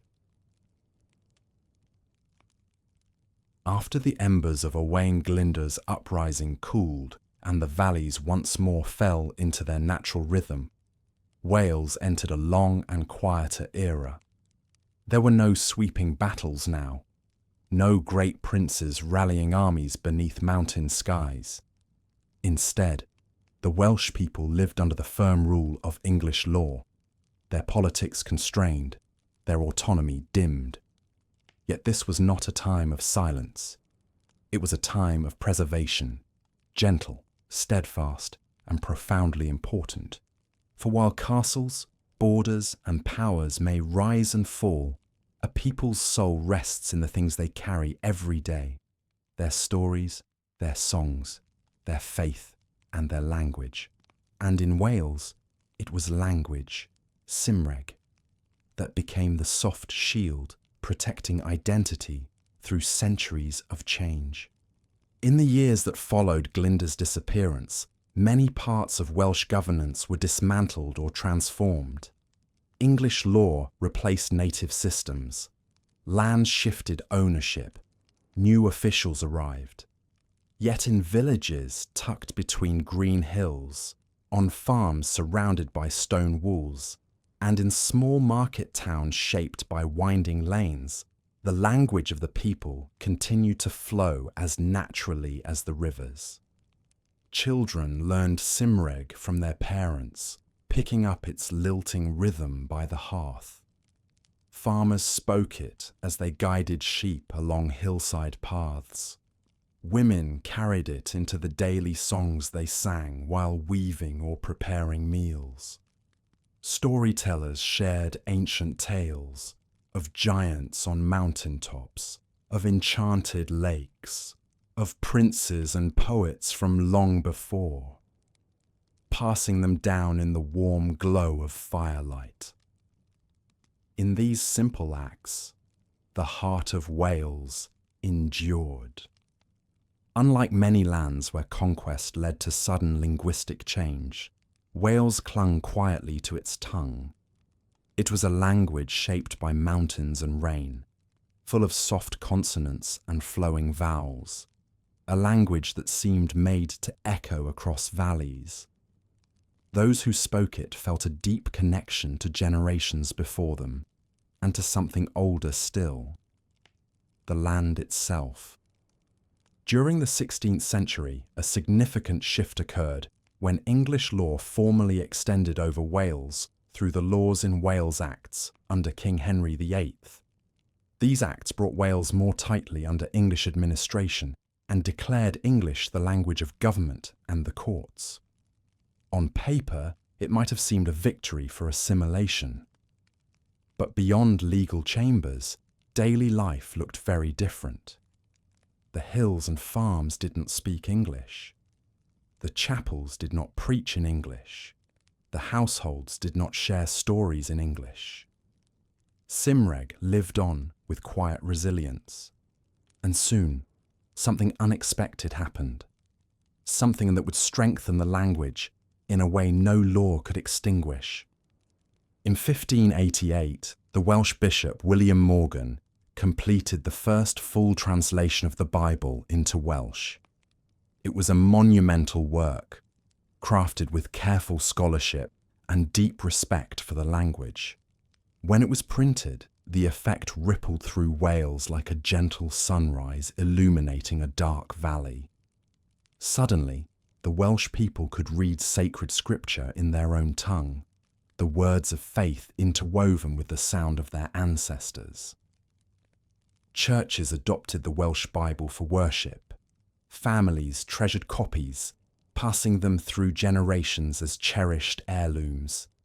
Children learned to read from its pages, and in doing so, they preserved not only faith, but literacy, culture, and the structure of Cymraeg itself. While the English state may not have intended it, this translation fortified Welsh identity from within. Imagine a quiet chapel, deep in a rural valley. The wooden pews are polished smooth by generations of hands. The air holds the scent of damp wool and old timbers. Candles flicker softly as a minister reads aloud from Morgan's translation. The congregation listens with bowed heads, comforted by the familiar sounds. Outside, rain taps gently on slate roofs. Inside, the language flows like a warm thread, binding community to community, century to century. As the early modern period unfolded, chapels and churches became central to life in Wales. They were not only places of worship, but gathering spots where news was exchanged, songs were sung, and values were nurtured. Welsh hymns, with their rich harmonies and emotional depth, grew into a powerful expression of spiritual and cultural belonging. Voices lifted together became a kind of resistance, soft, melodic, and enduring. By the 18th century, Wales saw the rise of nonconformist religious movements, which became particularly strong in the rural uplands and valleys. These chapels often held services entirely in Welsh, reinforcing the language's foundation in everyday life. Evening hymn singing drifted across quiet farmlands, carrying notes that seemed to blend with the sound of wind brushing through heather. While England underwent rapid political and social changes, Wales nourished a quieter revolution, a blossoming of learning and culture rooted in language. Travelling ministers rode on horseback across vast distances, carrying books and teachings to small communities. Schoolmasters taught children in simple one-room schools. Families gathered around fires in the evenings to share proverbs and poems passed down through generations. The Eisteddfod, a tradition dating back to medieval times, experienced a revival during this period. These gatherings celebrated poetry, music, and storytelling, the very heart of Welsh culture. Poets competed in verse, musicians performed on harps and fiddles, and judges crowned the finest bard with honour. The language was not simply preserved, it was celebrated, refined, elevated. Even in towns affected by English administration, Welsh remained the language of hearth and home. Market squares echoed with bilingual chatter. Seasonal fairs brought together Welsh and English goods but kept Cymraeg firmly rooted in conversation. While English was the language of official record, Welsh remained the language of life. And through it all, the landscape held these memories gently. The mountains heard Welsh prayers whispered at dawn. The rivers carried Welsh lullabies sung at dusk. The wind brushed through valleys listening to tales of heroes and kings recounted in the ancient tongue. The land itself seemed to become a repository for the language, holding it safe through centuries of change. But the story of this era was not without challenges. The pressures of English governance, shifting economies, and changing social structures gradually increased the presence of English in Welsh towns and border regions. New generations were taught both languages, and some families, particularly those seeking opportunities in English-speaking parts of Britain, began to prioritise English for their children. Still, even these families often kept Welsh close to their hearts, in songs, blessings, and childhood memories. By the close of the early modern era, Wales had transformed, not through conquest or rebellion, but through quiet endurance. The language had survived every upheaval, every law, every shadow cast across the land. It flowed through chapels, farms, and valleys like a steady river, shaping the identity of a people who remain deeply connected to their past. And as Wales stood at the threshold of the coming industrial age, a time of coal, iron, steam, and rapid change, the gentle roots of Cymraeg provided something essential, a foundation of belonging, a reminder of ancient continuity, a soft whisper that said, "You are still yourselves." For the next era would bring challenges unlike any before. Great transformation, hardship, opportunity, and the reshaping of entire communities. Yet even in the face of such change, the Welsh spirit would continue to hold fast. And the quiet survival of Cymraeg would become the heartbeat that carried Wales into the modern world. As the early modern centuries eased into the quiet flow of rural life, Wales settled into a rhythm shaped not by kings or conquerors, but by fields, families, and the soft continuity of tradition. The land itself guided daily life. The tilt of the mountains, the bend of rivers, the smell of rain drifting across meadows. This was an era before soot-darkened valleys and fiery furnaces, before the thunder of machinery rolled across the hills. It was a time when most people lived close to the earth, their days rooted in farming, craft, family, and a rich tapestry of folk customs. Across Wales, small farmsteads dotted the landscape like warm embers glowing in a long twilight. These homes were simple yet sturdy, built of stone gathered from nearby fields, or timber shaped by hand. Their roofs, often thatched with straw or reeds, softened the silhouettes of the buildings against the sky. Smoke drifted gently from chimneys in the early morning light, carrying the scent of wood fire and warm bread. Families rose with the dawn, stepping out into air cool with dew. The soft bleating of sheep echoed across hillsides, while cattle moved slowly through damp grass, their breaths visible in the crisp morning chill. Chickens rustled near doorways, searching for grain. Horses stamped the ground, ready to pull ploughs or carts.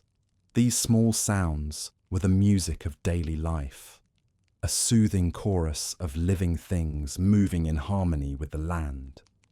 Inside the homes, hearths burned with steady warmth. The hearth was the centre of Welsh domestic life, a place where meals were cooked, stories shared, tools mended, and songs sung. The flicker of firelight danced across stone walls, illuminating woven baskets, wooden stools, and bundles of herbs hanging to dry. On stormy days, when rain swept across the hills with determined breath, families gathered by the fire, wrapped in woolen shawls, listening to the wind brush at the doors. Much of daily work was shaped by the changing seasons. In spring, fields were ploughed and planted, sheep were sheared, and new lambs filled the hills with soft calls. Summer brought long, bright days for haymaking, gathering herbs and repairing tools. Autumn was a season of harvest. Apples from orchards, grains from fields, root vegetables from gardens. Winter, though quieter, was filled with community gatherings, indoor work, and the comfort of being tucked safely inside while winds swept across the valleys. Children grew up learning the rhythms of this life almost as soon as they could walk. They helped gather eggs, carried water from streams, and learned the names of plants and animals from their elders. They listened to stories that explained the world around them. Tales of spirits in the woods, of enchanted lakes hidden among the mountains, of heroes from long ago whose courage shaped the land. These stories were not just entertainment. They were part of a deeper oral tradition that carried Wales's ancient memory forward. Folk songs played an equally important role. Wales had long been a land of music, and in this era, that tradition flourished in every corner of the countryside. Songs were shared while tending sheep, while gathering around hearths, while working in fields. Voices rose in clear, steady lines that carried across the hills. Many songs celebrated love, loss, nature, and homeland. Others preserved old tales, retelling them through melody so they could be remembered across generations. The harp, Wales's oldest national instrument, remained a beloved part of rural life. Harpers travelled from village to village, performing at gatherings, fairs, and celebrations. Their music drifted into summer evenings, mingling with the scent of warm grass and drifting smoke. In some farmhouses, small homemade harps or fiddles were treasured possessions passed down through families like heirlooms. Community life was deeply woven into rural Wales.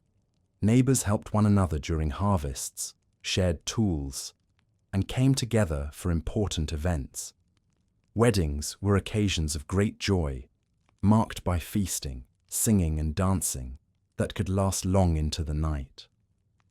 Baptisms, funerals and holiday gatherings brought families from across valleys to share food, stories and prayer. Though life was often simple and sometimes difficult, these gatherings strengthened bonds, reinforcing a sense of belonging. Religion remained a central part of daily life. Small chapels and churches nestled in valleys or perched on hills became places of spiritual comfort. Sunday gatherings were peaceful pauses in the week, times when families dressed in their cleanest clothes and made their way along worn footpaths to worship. Ministers delivered sermons in Welsh, and congregations sang hymns with harmonies that seemed to rise naturally from the landscape. In many areas, nonconformist chapels became especially important. Their simple, humble buildings reflected the quiet sincerity of their worship. Services were heartfelt, centered on community, music, and devotion. Evening hymn singing became a cherished tradition, filling valleys with warm, resonant sound. Even those who rarely attended services found comfort in the familiarity of the melodies drifting across the fields. Markets offered another form of connection. Weekly gatherings in nearby towns or larger villages provided opportunities to buy and sell goods, exchange news, and enjoy small festivities. The sights and sounds of these markets were lively. The calls of merchants selling wool or butter, the clatter of hooves on cobblestone, the chatter of families inspecting pottery, tools, or cloth. For people who lived in remote areas, these trips were both practical necessities and welcome social events. Craftsmanship thrived alongside farming. Welsh weavers produced beautiful cloth dyed with natural colours. Soft blues from woad, warm reds from madder, gentle greens from plants gathered in nearby woods. Blacksmiths shaped tools and horseshoes. Carpenters made sturdy tables, chairs, and wooden beams. Basket makers wove willow into strong yet flexible shapes. Every craft bore the mark of skill passed down through generations, shaped by the needs and character of the land. The countryside itself offered constant inspiration. Walk along a narrow path in this era, and you might hear the distant rush of a river tumbling over smooth stones. You might smell wild thyme crush beneath your boots. You might see the sky shifting above rolling hills, clouds drifting like slow travellers. Sheep gathered on slopes like small white patches. Crows circled high above ploughed fields. Heather bloomed in soft clusters across higher ground. Every detail of the landscape felt part of the people's daily life, not separate but intertwined. There was hardship too. Winters could be harsh, with snow falling thick across the mountains and making travel difficult. Failed harvests brought worry. Illness, with few medical resources available, could cast heavy shadows on families. Yet Welsh communities navigated these challenges with resilience. Neighbours stepped in. Families leaned on one another. Faith and tradition provided comfort. The land, in its enduring presence, offered reassurance that life would continue to flow, as it always had. Across these centuries, the essence of Wales grew not through grand political events, but through countless small acts of daily life, milking cows at dawn, singing by the fireside, sharing stories during winter storms, gathering herbs in summer, carving wood into tools or toys. It was a time when identity was strengthened not by confrontation, but by continuity. This rural world would remain the heartbeat of Wales for many generations, its rhythms steady and familiar. But change was on the horizon. Not a slow, gentle change like a shift in seasons, but a vast transformation unlike anything Wales had seen before. The quiet valleys would soon echo with the sound of industry. Smoke would rise where once only morning mist drifted. People would leave farmsteads for new towns, new jobs, new lives. The Industrial Revolution was approaching, a wave that would reshape Wales's landscape, communities and future. Yet even as that great transformation prepared to roll across the land, the memory of these farmsteads, folk songs and countryside traditions would remain deeply rooted in the Welsh soul, a foundation that no amount of change could erase. The quiet rhythms of rural Wales, shaped for centuries by farm fields and folk songs, began to shift as the world entered an age of profound transformation. It started slowly at first, a new furnace built on a hillside, a deeper mine dug into the earth, a small tramway laid across a valley. But these small beginnings were like sparks on dry grass. Before long, the landscape of Wales was carrying the warm glow, the deep rumble, and the sweeping force of the Industrial Revolution.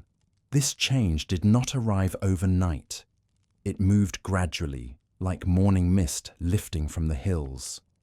Yet little by little, the valleys began to vibrate with a new energy.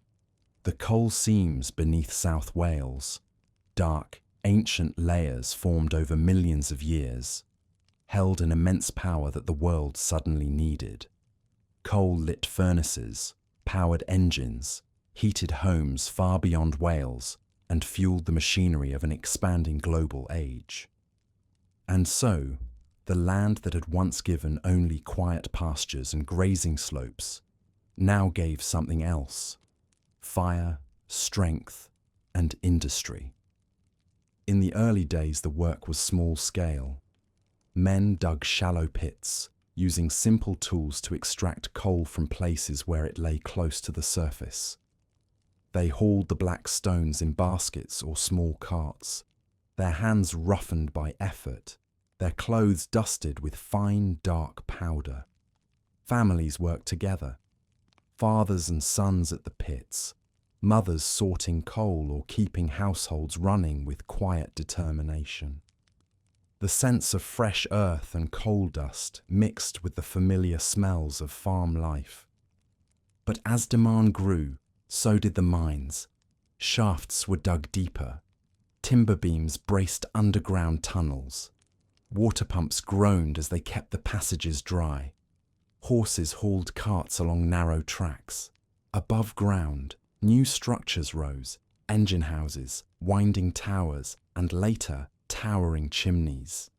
The valleys echoed not only with the voices of workers, but with the rhythmic clatter of machinery, the hiss of steam, and the low thunder of carts moving along iron rails. The iron industry grew alongside coal. In places like Merthyr Tydfil, small furnaces expanded into massive ironworks where molten metal glowed in brilliant orange pools. The sight of it must have been astonishing.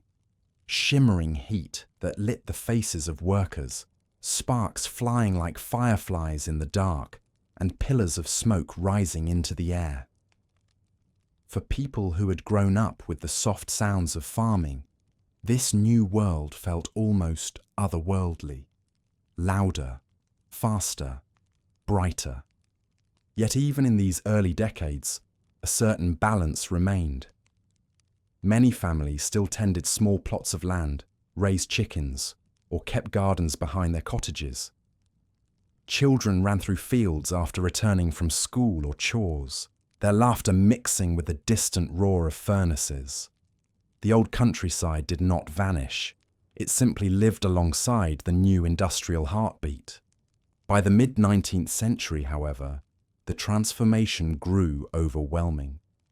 Villages once surrounded by green hills turned into bustling towns. Places like the Rhondda Valley, which had once known only quiet sheep farms, filled rapidly with rows of workers' houses, shops, chapels, and schools. The nights glowed with the light of coal fires and lamps. Streets bustled with merchants shouting their wares: bread, fish, candles, fabric, tools. The narrow lanes echoed with footsteps, clattering coal carts, and the murmur of thousands of voices. The population surged as workers from rural Wales, Ireland, and parts of England moved into the booming mining regions. The valleys became places of striking diversity and constant activity. Languages mingled, Welsh spoken in homes and chapels, English used in markets and official settings, Irish voices woven into the vibrant tapestry of sound. Yet Welsh culture held strong. Hymns continued to rise from chapels each Sunday. Folk melodies survived in quiet corners. Families still gathered around hearths, though now those hearths often warmed cramped terraced houses rather than spacious farm kitchens. For the miners, life was both difficult and full of dignity. They rose before dawn, walking to the collieries in the dim light of morning lamps. Underground, they worked by candlelight or small flame lamps, chipping at the coalface with pickaxes, or guiding young pit ponies who hauled heavy carts through narrow tunnels. The air was thick with dust. The ceilings were sometimes so low that men had to crawl on hands and knees. Yet despite the hardship, there was a deep sense of camaraderie. Friendships forged beneath the earth where danger and trust lived side by side. After long shifts, miners returned home, tired but proud. They washed coal dust from their skin in tin baths warmed by the fire. Families gathered for simple meals: bread, cheese, broth, and occasionally roasted meat. The sound of children playing outside echoed between terraced houses.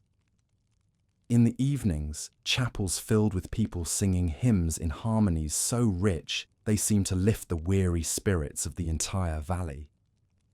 Above ground, the industrial towns had their own unique rhythms.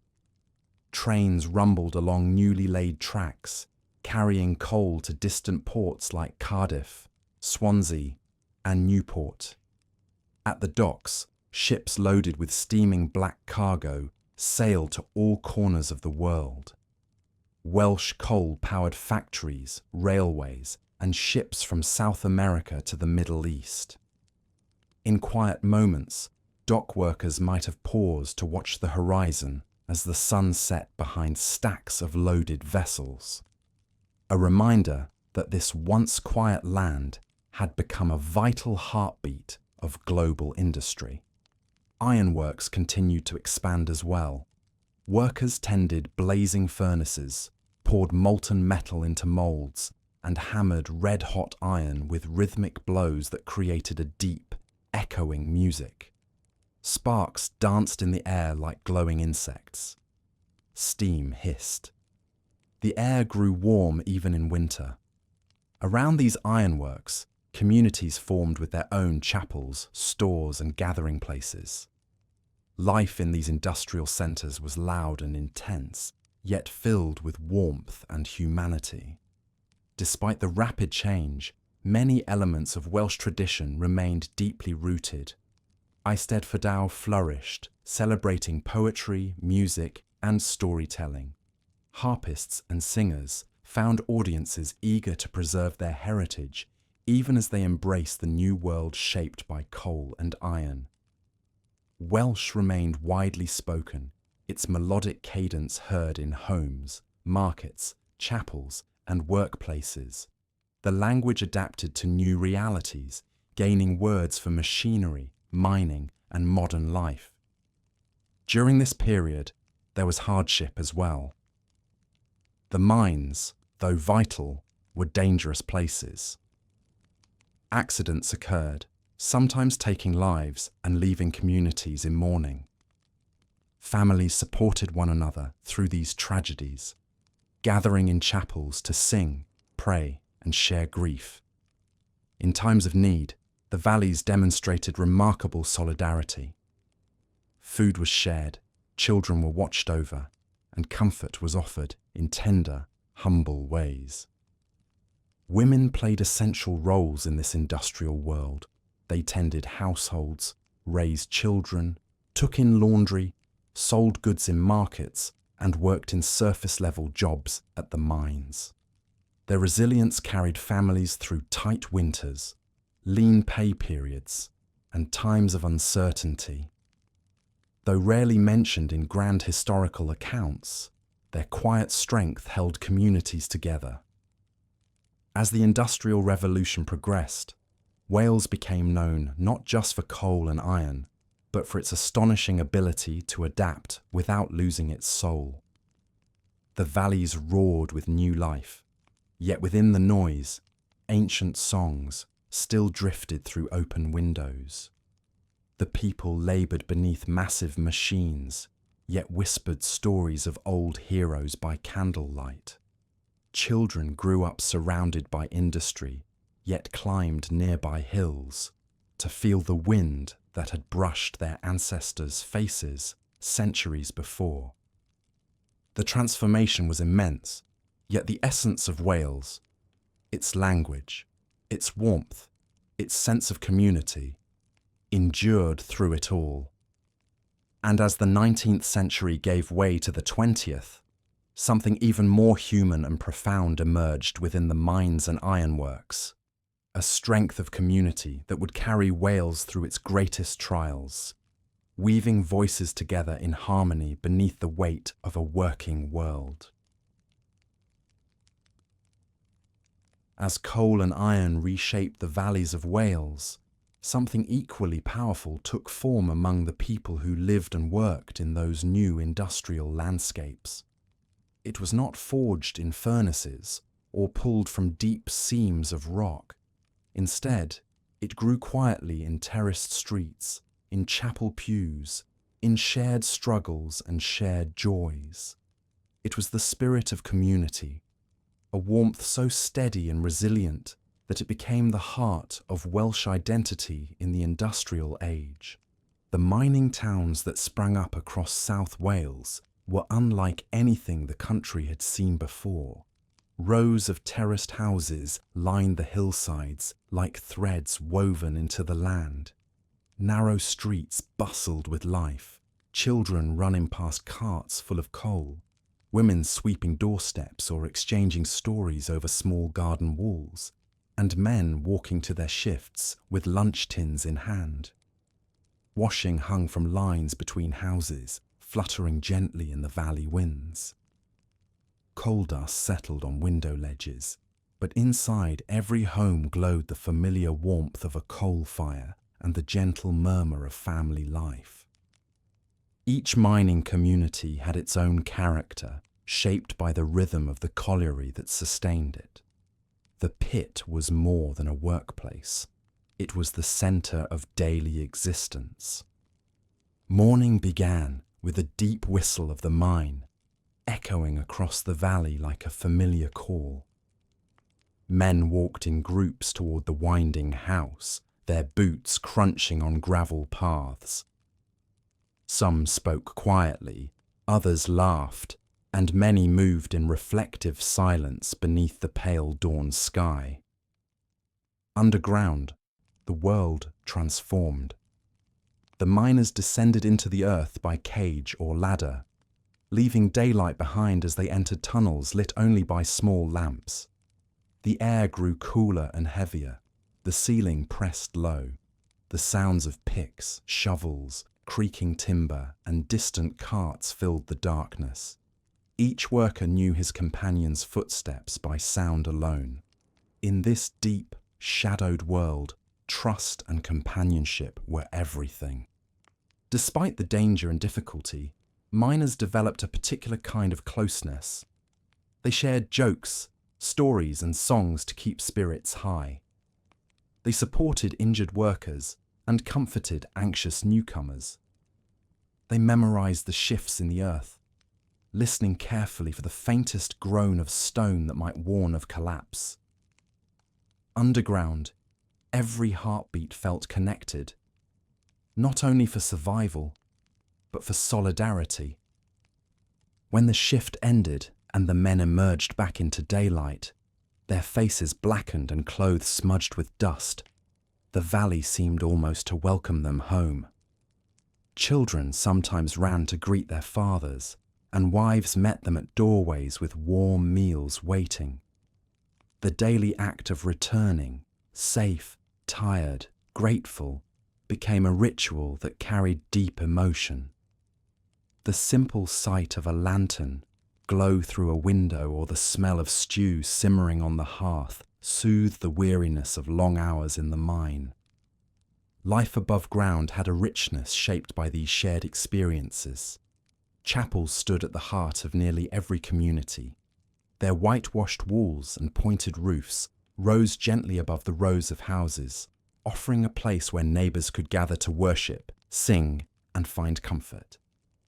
On Sundays, families dressed in their best clothes walked together along narrow streets towards services filled with prayer, reflection, and music.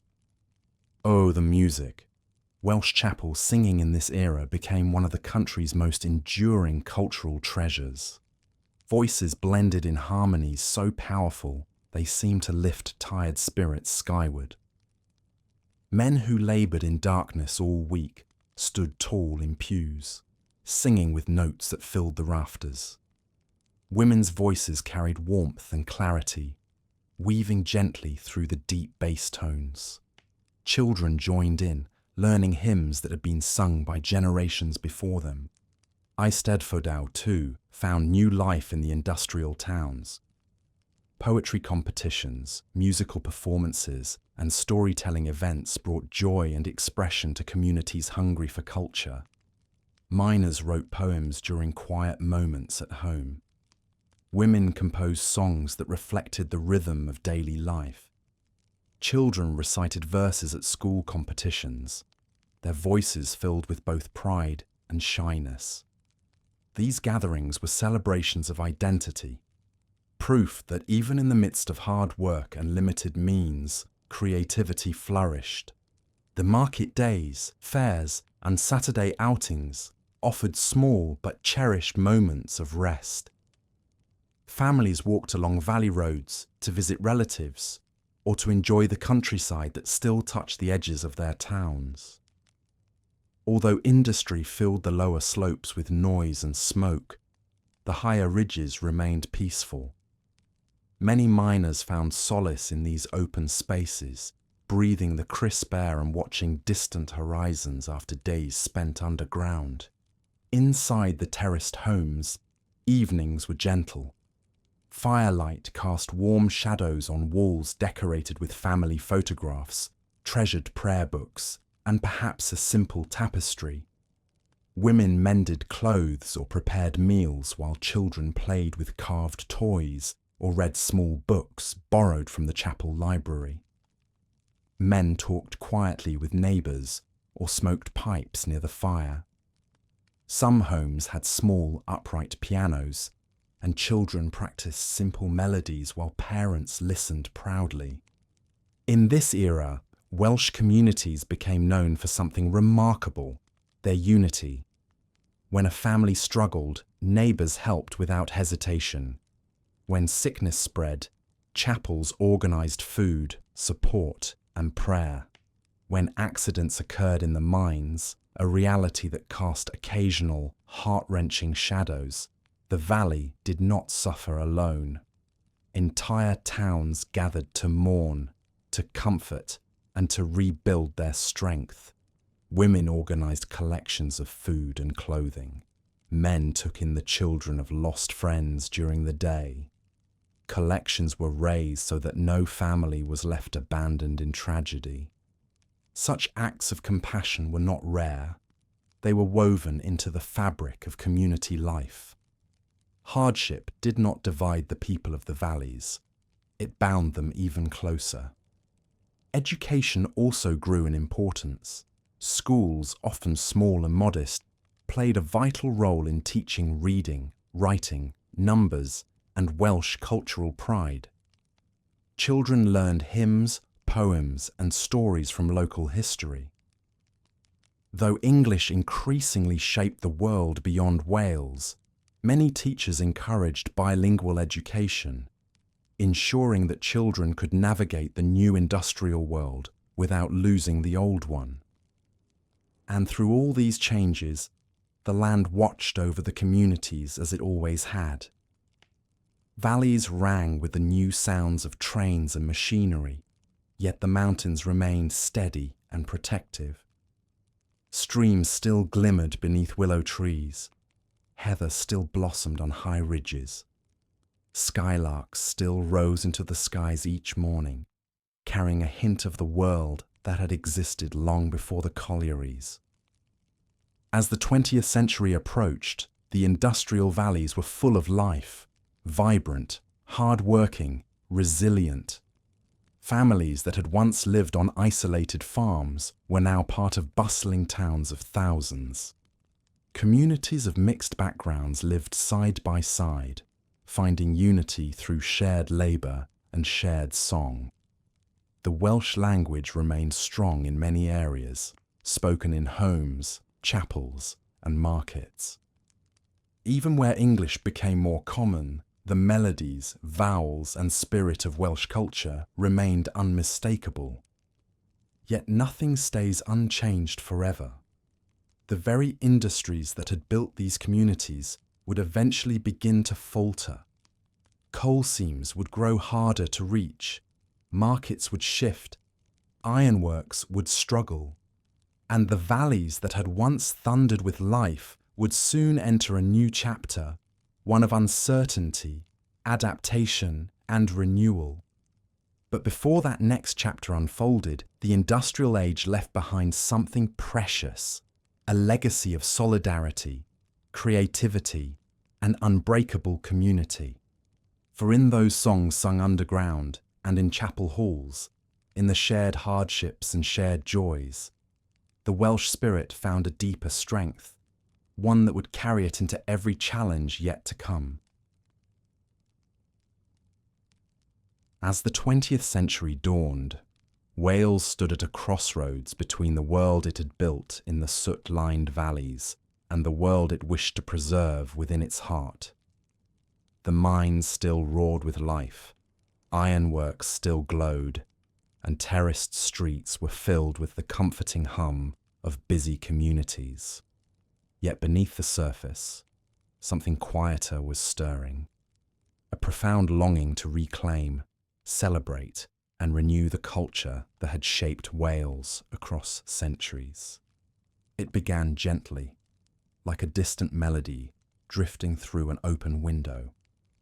people were growing aware that their identity, their language, their stories, their songs, could not be left to chance amidst the rapid changes of modern life. And so, an age of rebirth began, not through conquest or political revolution, but through culture, education, and the soft determination of ordinary people. Throughout the valleys and hills, the Welsh language found itself at a turning point. In some regions, especially rural communities of the north and west, Cymraeg was still the main language of daily life, spoken in homes, chapels, markets, and schools. In the busy industrial south, English had become more common, especially in workplaces and towns shaped by diverse populations. Yet even there, Welsh lingered like a warm ember. In the songs sung at chapel, in the sayings passed down by grandparents, in the familiar cadences that coloured everyday speech.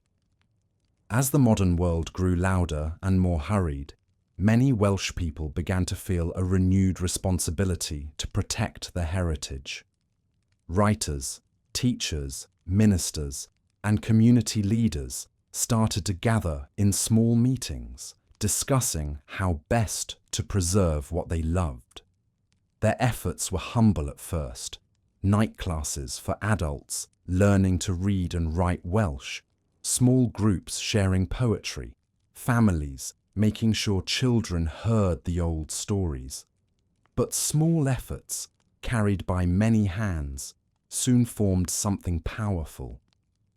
One of the brightest sparks of this cultural awakening was the revival of the national Eisteddfod. Although the tradition had deep medieval roots, the modern Eisteddfod blossomed in the 19th and 20th centuries into a grand celebration of Welsh literature, music, and performance. Each summer, a new host town filled with colourful tents, flags, and pavilions. Poets competed for the chair and the crown, the highest honours in Welsh verse. Choirs sang in rich harmonies. Craftspeople displayed tapestries, carvings, and intricate works shaped by skill and tradition. Families travelled from every corner of Wales to attend.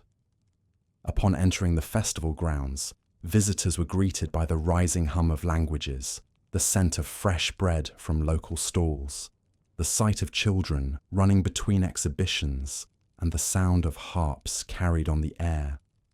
For many, the Eisteddfod felt like stepping into the heart of Wales itself, a place where the past and present met gently in a chorus of voices. The revival of the Welsh language was strengthened further by the publication of books, newspapers, and educational materials written in Cymraeg.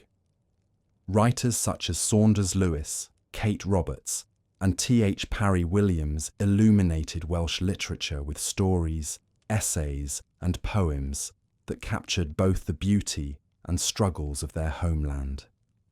Their words echoed through classrooms, chapels, and homes, reminding people of the richness held within their own tongue.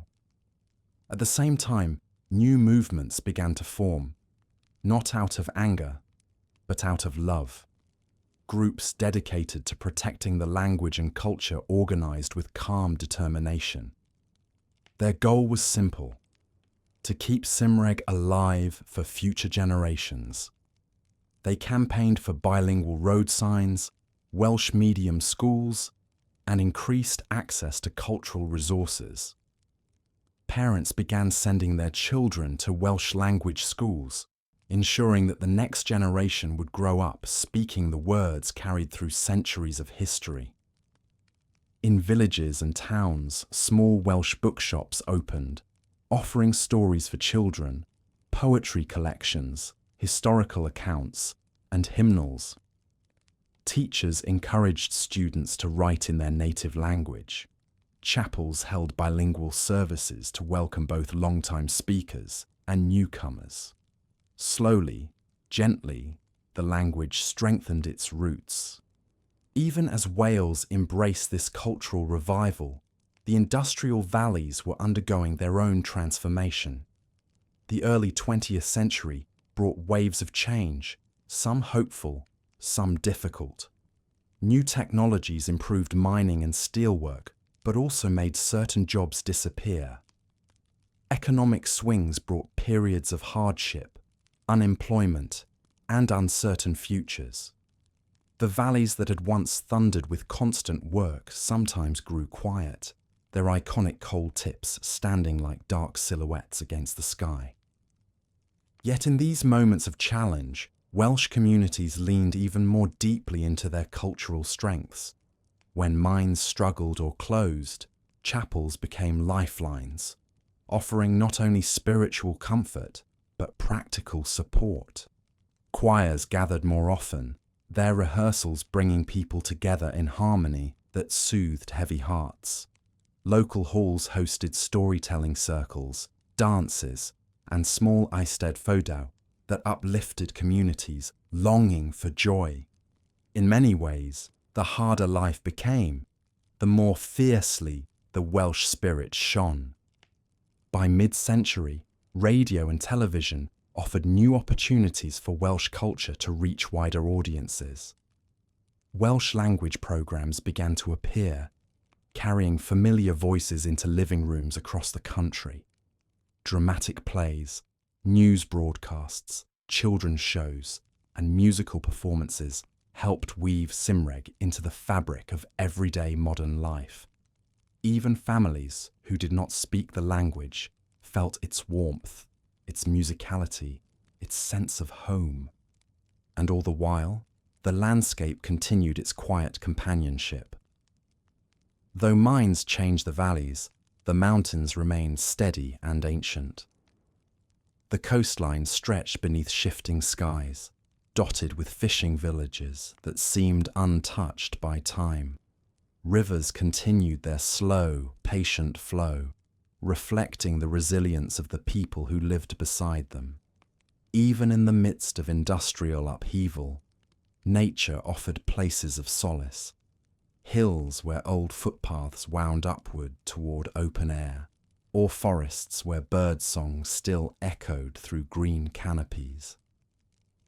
In the latter half of the century, a new energy touched Wales, a gentle but determined push toward political recognition. People spoke more openly about their desire for representation, autonomy, and cultural respect. These conversations often happened around kitchen tables, in chapels after services, or during small gatherings at community centres. The tone was not confrontational, but hopeful, a belief that Wales deserved a voice as unique and enduring as its history.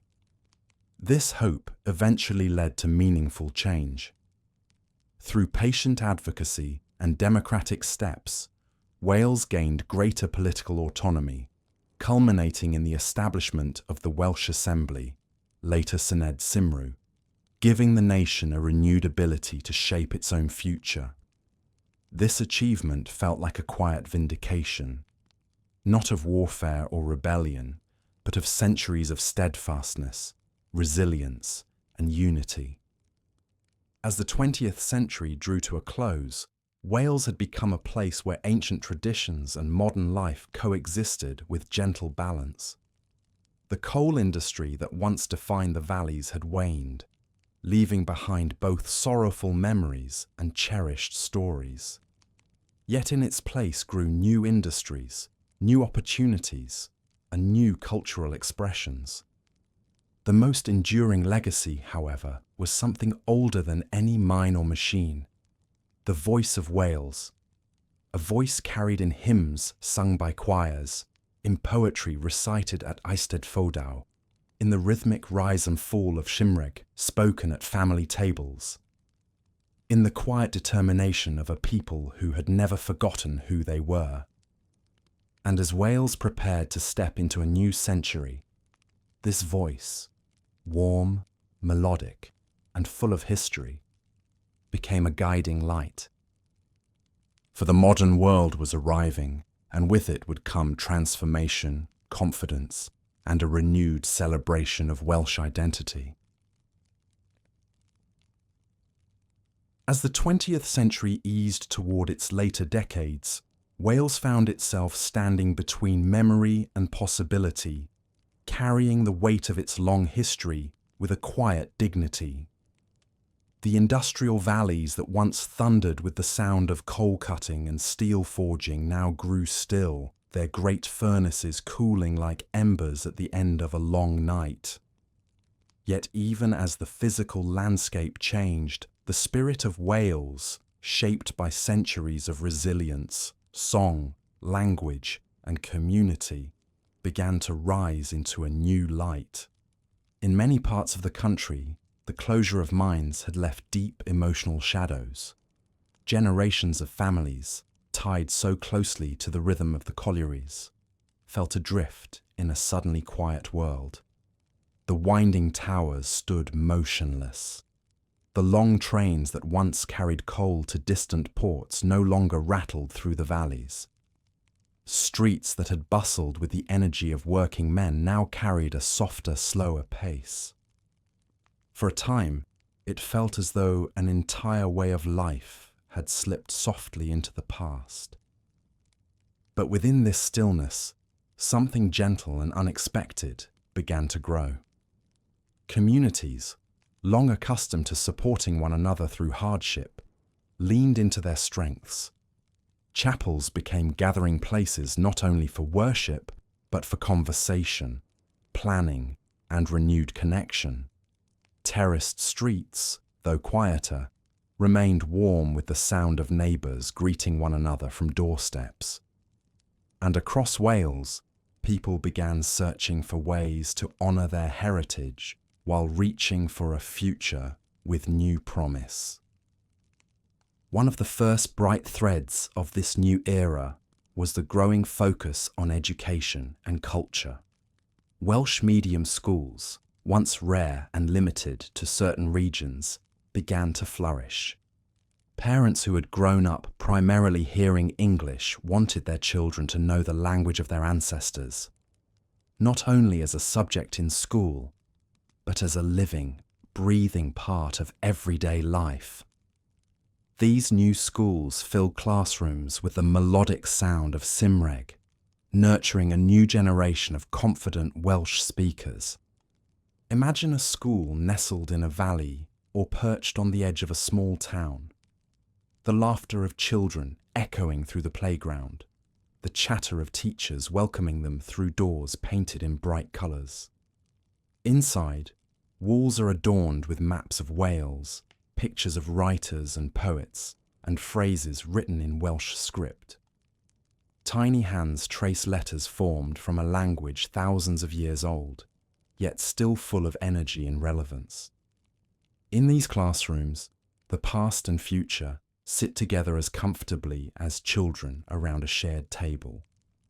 Beyond education, the arts blossomed with renewed vigour.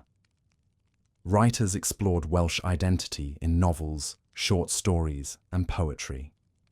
Painters captured the rugged contours of mountains, the deep greens of valleys, and the shifting blues of coastal skies.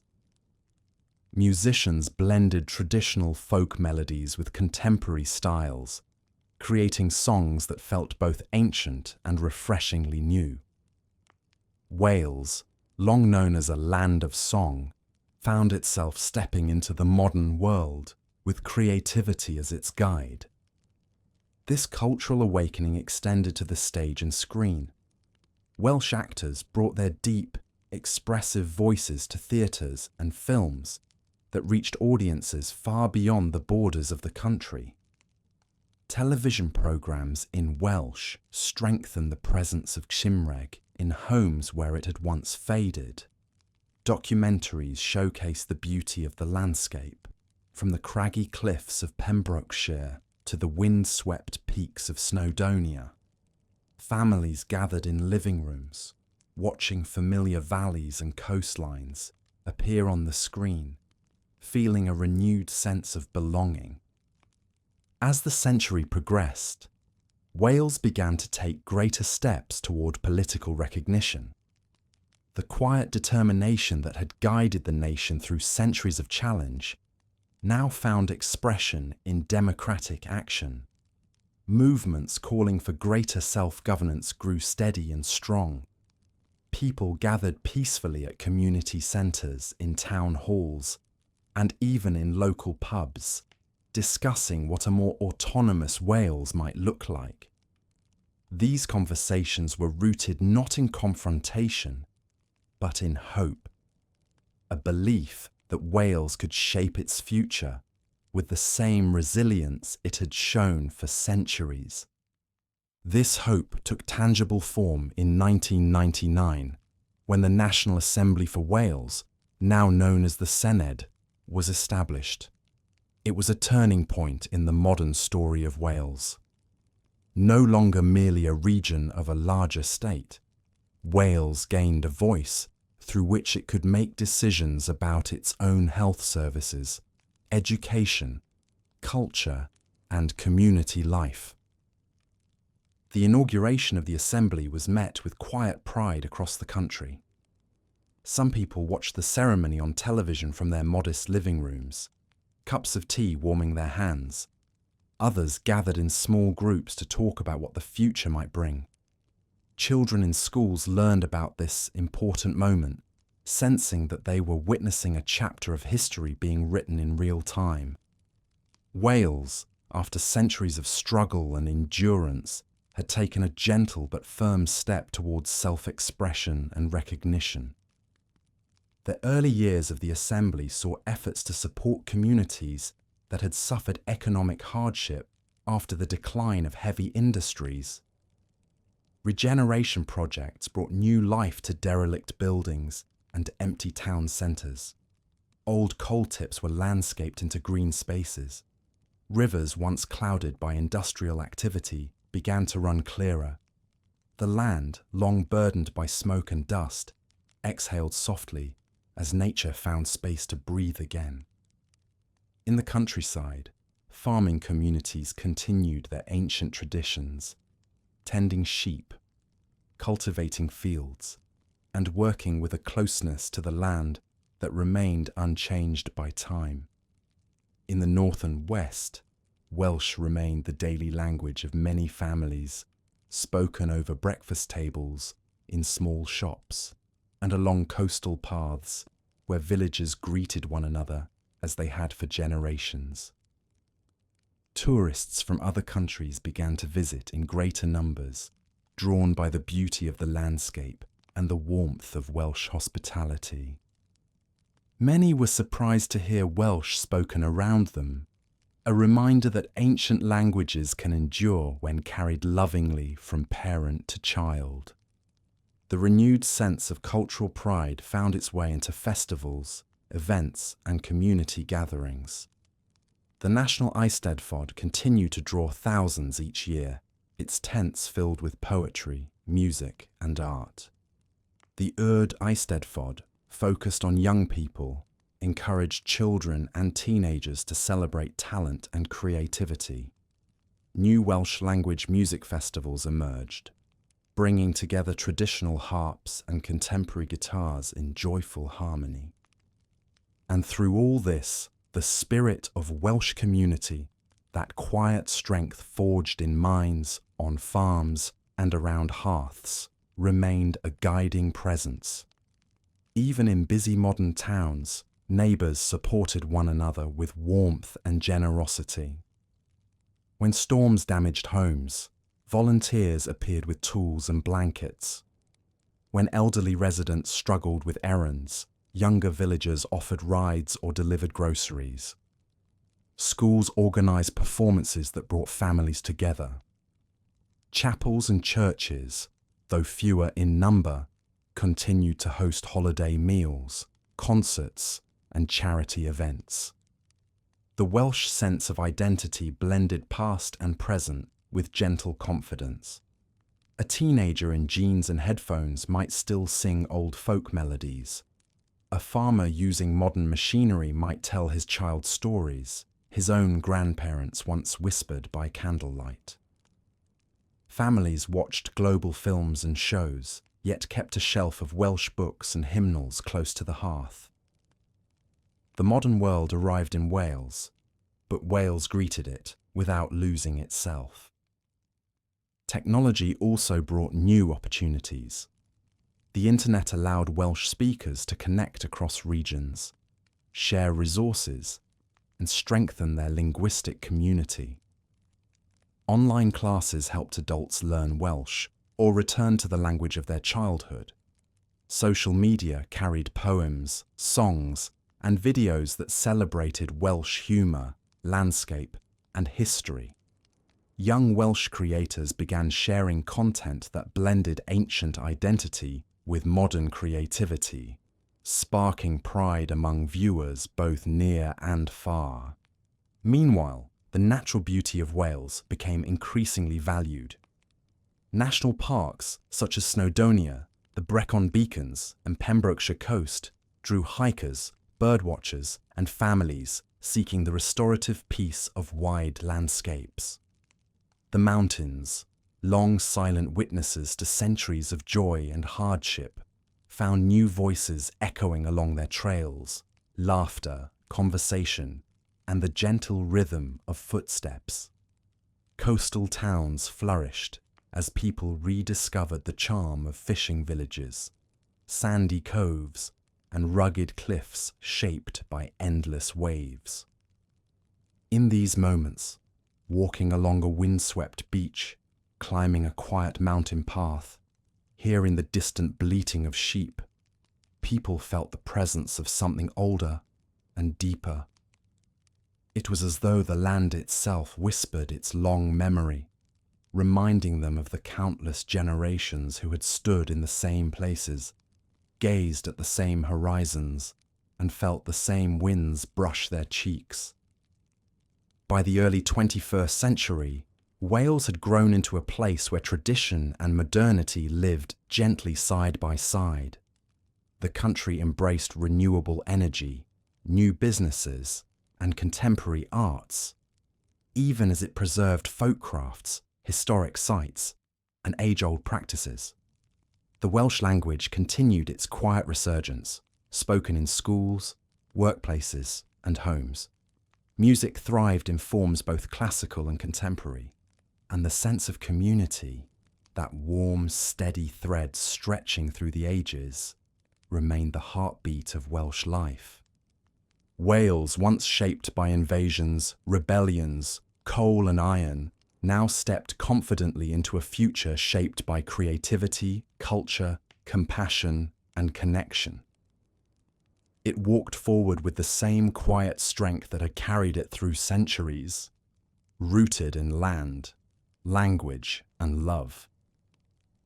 And as this new century unfolded, the world began to see Wales not through the lens of conquest or industry, but as a nation of voices, soft, passionate, poetic, and enduring.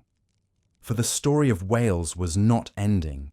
It was entering a new chapter, one filled with hope, light, and a renewed embrace of everything that made it unique. As the modern world settled gently into Wales, a quiet truth grew clearer with each passing year. That the story of this land was not simply a record of kings or conflicts, nor a tale bound by mines, castles, or ancient migrations. It was instead something living, a story woven through the voices of millions of ordinary people, passed softly through families, through songs, through the language shaped by mountains and sea. A story carried not only in books and records, but in the breath of everyday life. Wales had grown into a place where past and present walked hand in hand. On one morning, children might run through a modern schoolyard in brightly coloured jackets, their voices full of laughter. On the next, those same children might step inside a stone chapel or a medieval castle on a school trip, touching the worn walls that held centuries of memory. They might sing ancient songs in music class, then learn computer coding in the next lesson. Each moment, each voice, each step revealed a harmony between tradition and change, rooted in something deep and enduring. Across the land, communities continued to shimmer with this gentle balance. In Cardiff, the Sened's modern architecture, all glass, wood, and open space, symbolised a nation looking forward with confidence. Yet just a short walk away, the whispers of the old docks lingered, where ships once carried Welsh coal across the world. In the north, the mountains still stood like ancient guardians, their peaks sometimes dusted with snow, their valleys echoing with the calls of birds and the distant murmur of streams. Visitors wandered paths lined with heather, feeling time slow around them. Locals greeted one another with warmth, sharing stories that blended memory and future. In small coastal towns, the rhythm of the tides remained steady and reassuring. Fishermen cast lines into early morning waters.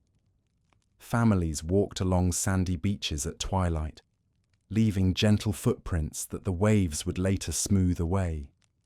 The scent of salt filled the air, and the cries of seabirds drifted above the sound of rolling surf.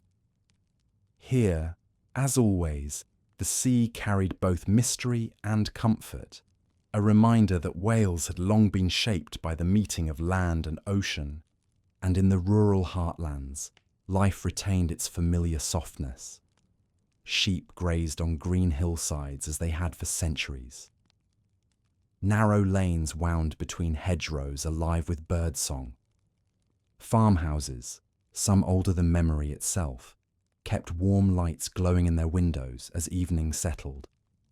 In these quiet places, the presence of the ancestors felt especially close, a gentle sense that every stone wall, every footpath, every ripple of grass carried stories from generations long gone.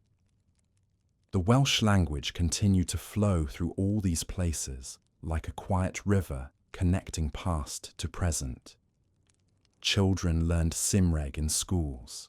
Families shared it at dinner tables.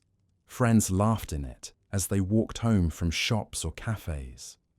Some speakers were fluent from birth, their voices carrying the accents of the north, south, west, or valleys. Others learned Welsh as adults, approaching it with tenderness, discovering in its sounds a sense of belonging they had not expected. The language's resilience, that thread of identity carried through invasions, industrial shifts, and modern pressures, had grown into one of Wales's brightest treasures. Music, too, continued its gentle inheritance. Choirs still gathered in towns and villages, their voices rising in harmonies that felt both timeless and new. Folk musicians played tunes passed down through generations, fingers dancing across strings and harp wires. Young artists blended old melodies with modern rhythms, creating songs that travelled far across digital landscapes. And every year, festivals celebrated creativity, drawing thousands of people who came not only to listen, but to feel part of something bigger. A chorus of history and hope woven together. Even as the world changed rapidly, the warmth of Welsh community life remained. When storms damaged homes, neighbourhoods gathered with shovels, blankets, and warm meals. When celebrations filled the calendar, a wedding, a local fair, a festival, the joy was shared. When loss touched a family, chapels and community halls filled with quiet support. Wales had always carried a deep compassion, a sense that no one walked alone. That closeness, perhaps more than anything, was the true soul of the nation. In this modern era, the old stories did not fade. They simply became companions to new ones. Children still heard tales of dragons sleeping beneath mountains, of brave princes and wise poets, of magical lakes hidden by morning mist. They listened with bright eyes, imagining heroes walking the same hills they walked, feeling the same winds, seeing the same moonlit skies. Parents smiled as they told these stories, knowing they were passing on more than myth. They were sharing identity, memory, and belonging. And as the 21st century progressed, Wales stepped further into global recognition with quiet pride. Artists, musicians, athletes, scholars, and innovators carried Welsh identity into the world, drawing inspiration from their homeland, even as they contributed to a larger global community. Yet no matter how far they travelled, many found themselves returning, sometimes physically, sometimes only in heart, to the mountains, coastlines, and villages that shaped their earliest dreams. Wales had become a place where history was not distant or dusty, but alive. It lived in conversations between grandparents and grandchildren. It lingered in the gentle roll of a Welsh fowl. It shone in the pride of festival crowds wearing bright traditional clothing. It hummed in the echo of feet walking ancient paths. It sat quietly in the heart of every person who called Wales home, whether by birth or by choice. And so, after thousands of years of footsteps, songs, struggles, and triumphs, after countless generations shaped by land and language, the story of Wales remained beautifully unfinished. It continued with every sunrise over Snowdonia, every wave touching the shores of Anglesey or Pembrokeshire, every warm greeting exchanged in a small town, every child learning their first Welsh word. It continued with you too, listening gently in the quiet of night, letting the history of a small but mighty nation drift through your thoughts like a soft tide. For the story of Wales is not simply something to be learned, it is something to be felt. It is the warmth of community, the softness of rolling hills, the steadfastness of mountains, the resilience of language, the harmony of voices rising together. It is continuity, comfort, and calm. A reminder that even the smallest places in the world can hold the deepest histories. And so, as this journey through time comes to its close, allow yourself to rest in the gentle truth that Wales, with all its beauty and resilience, continues to breathe through its people, through its land, and through the quiet heart that has guided it for millennia. May the hills cradle your thoughts, may the rivers soothe your mind, and may the soft memories of this ancient land lull you into peaceful rest. Good night.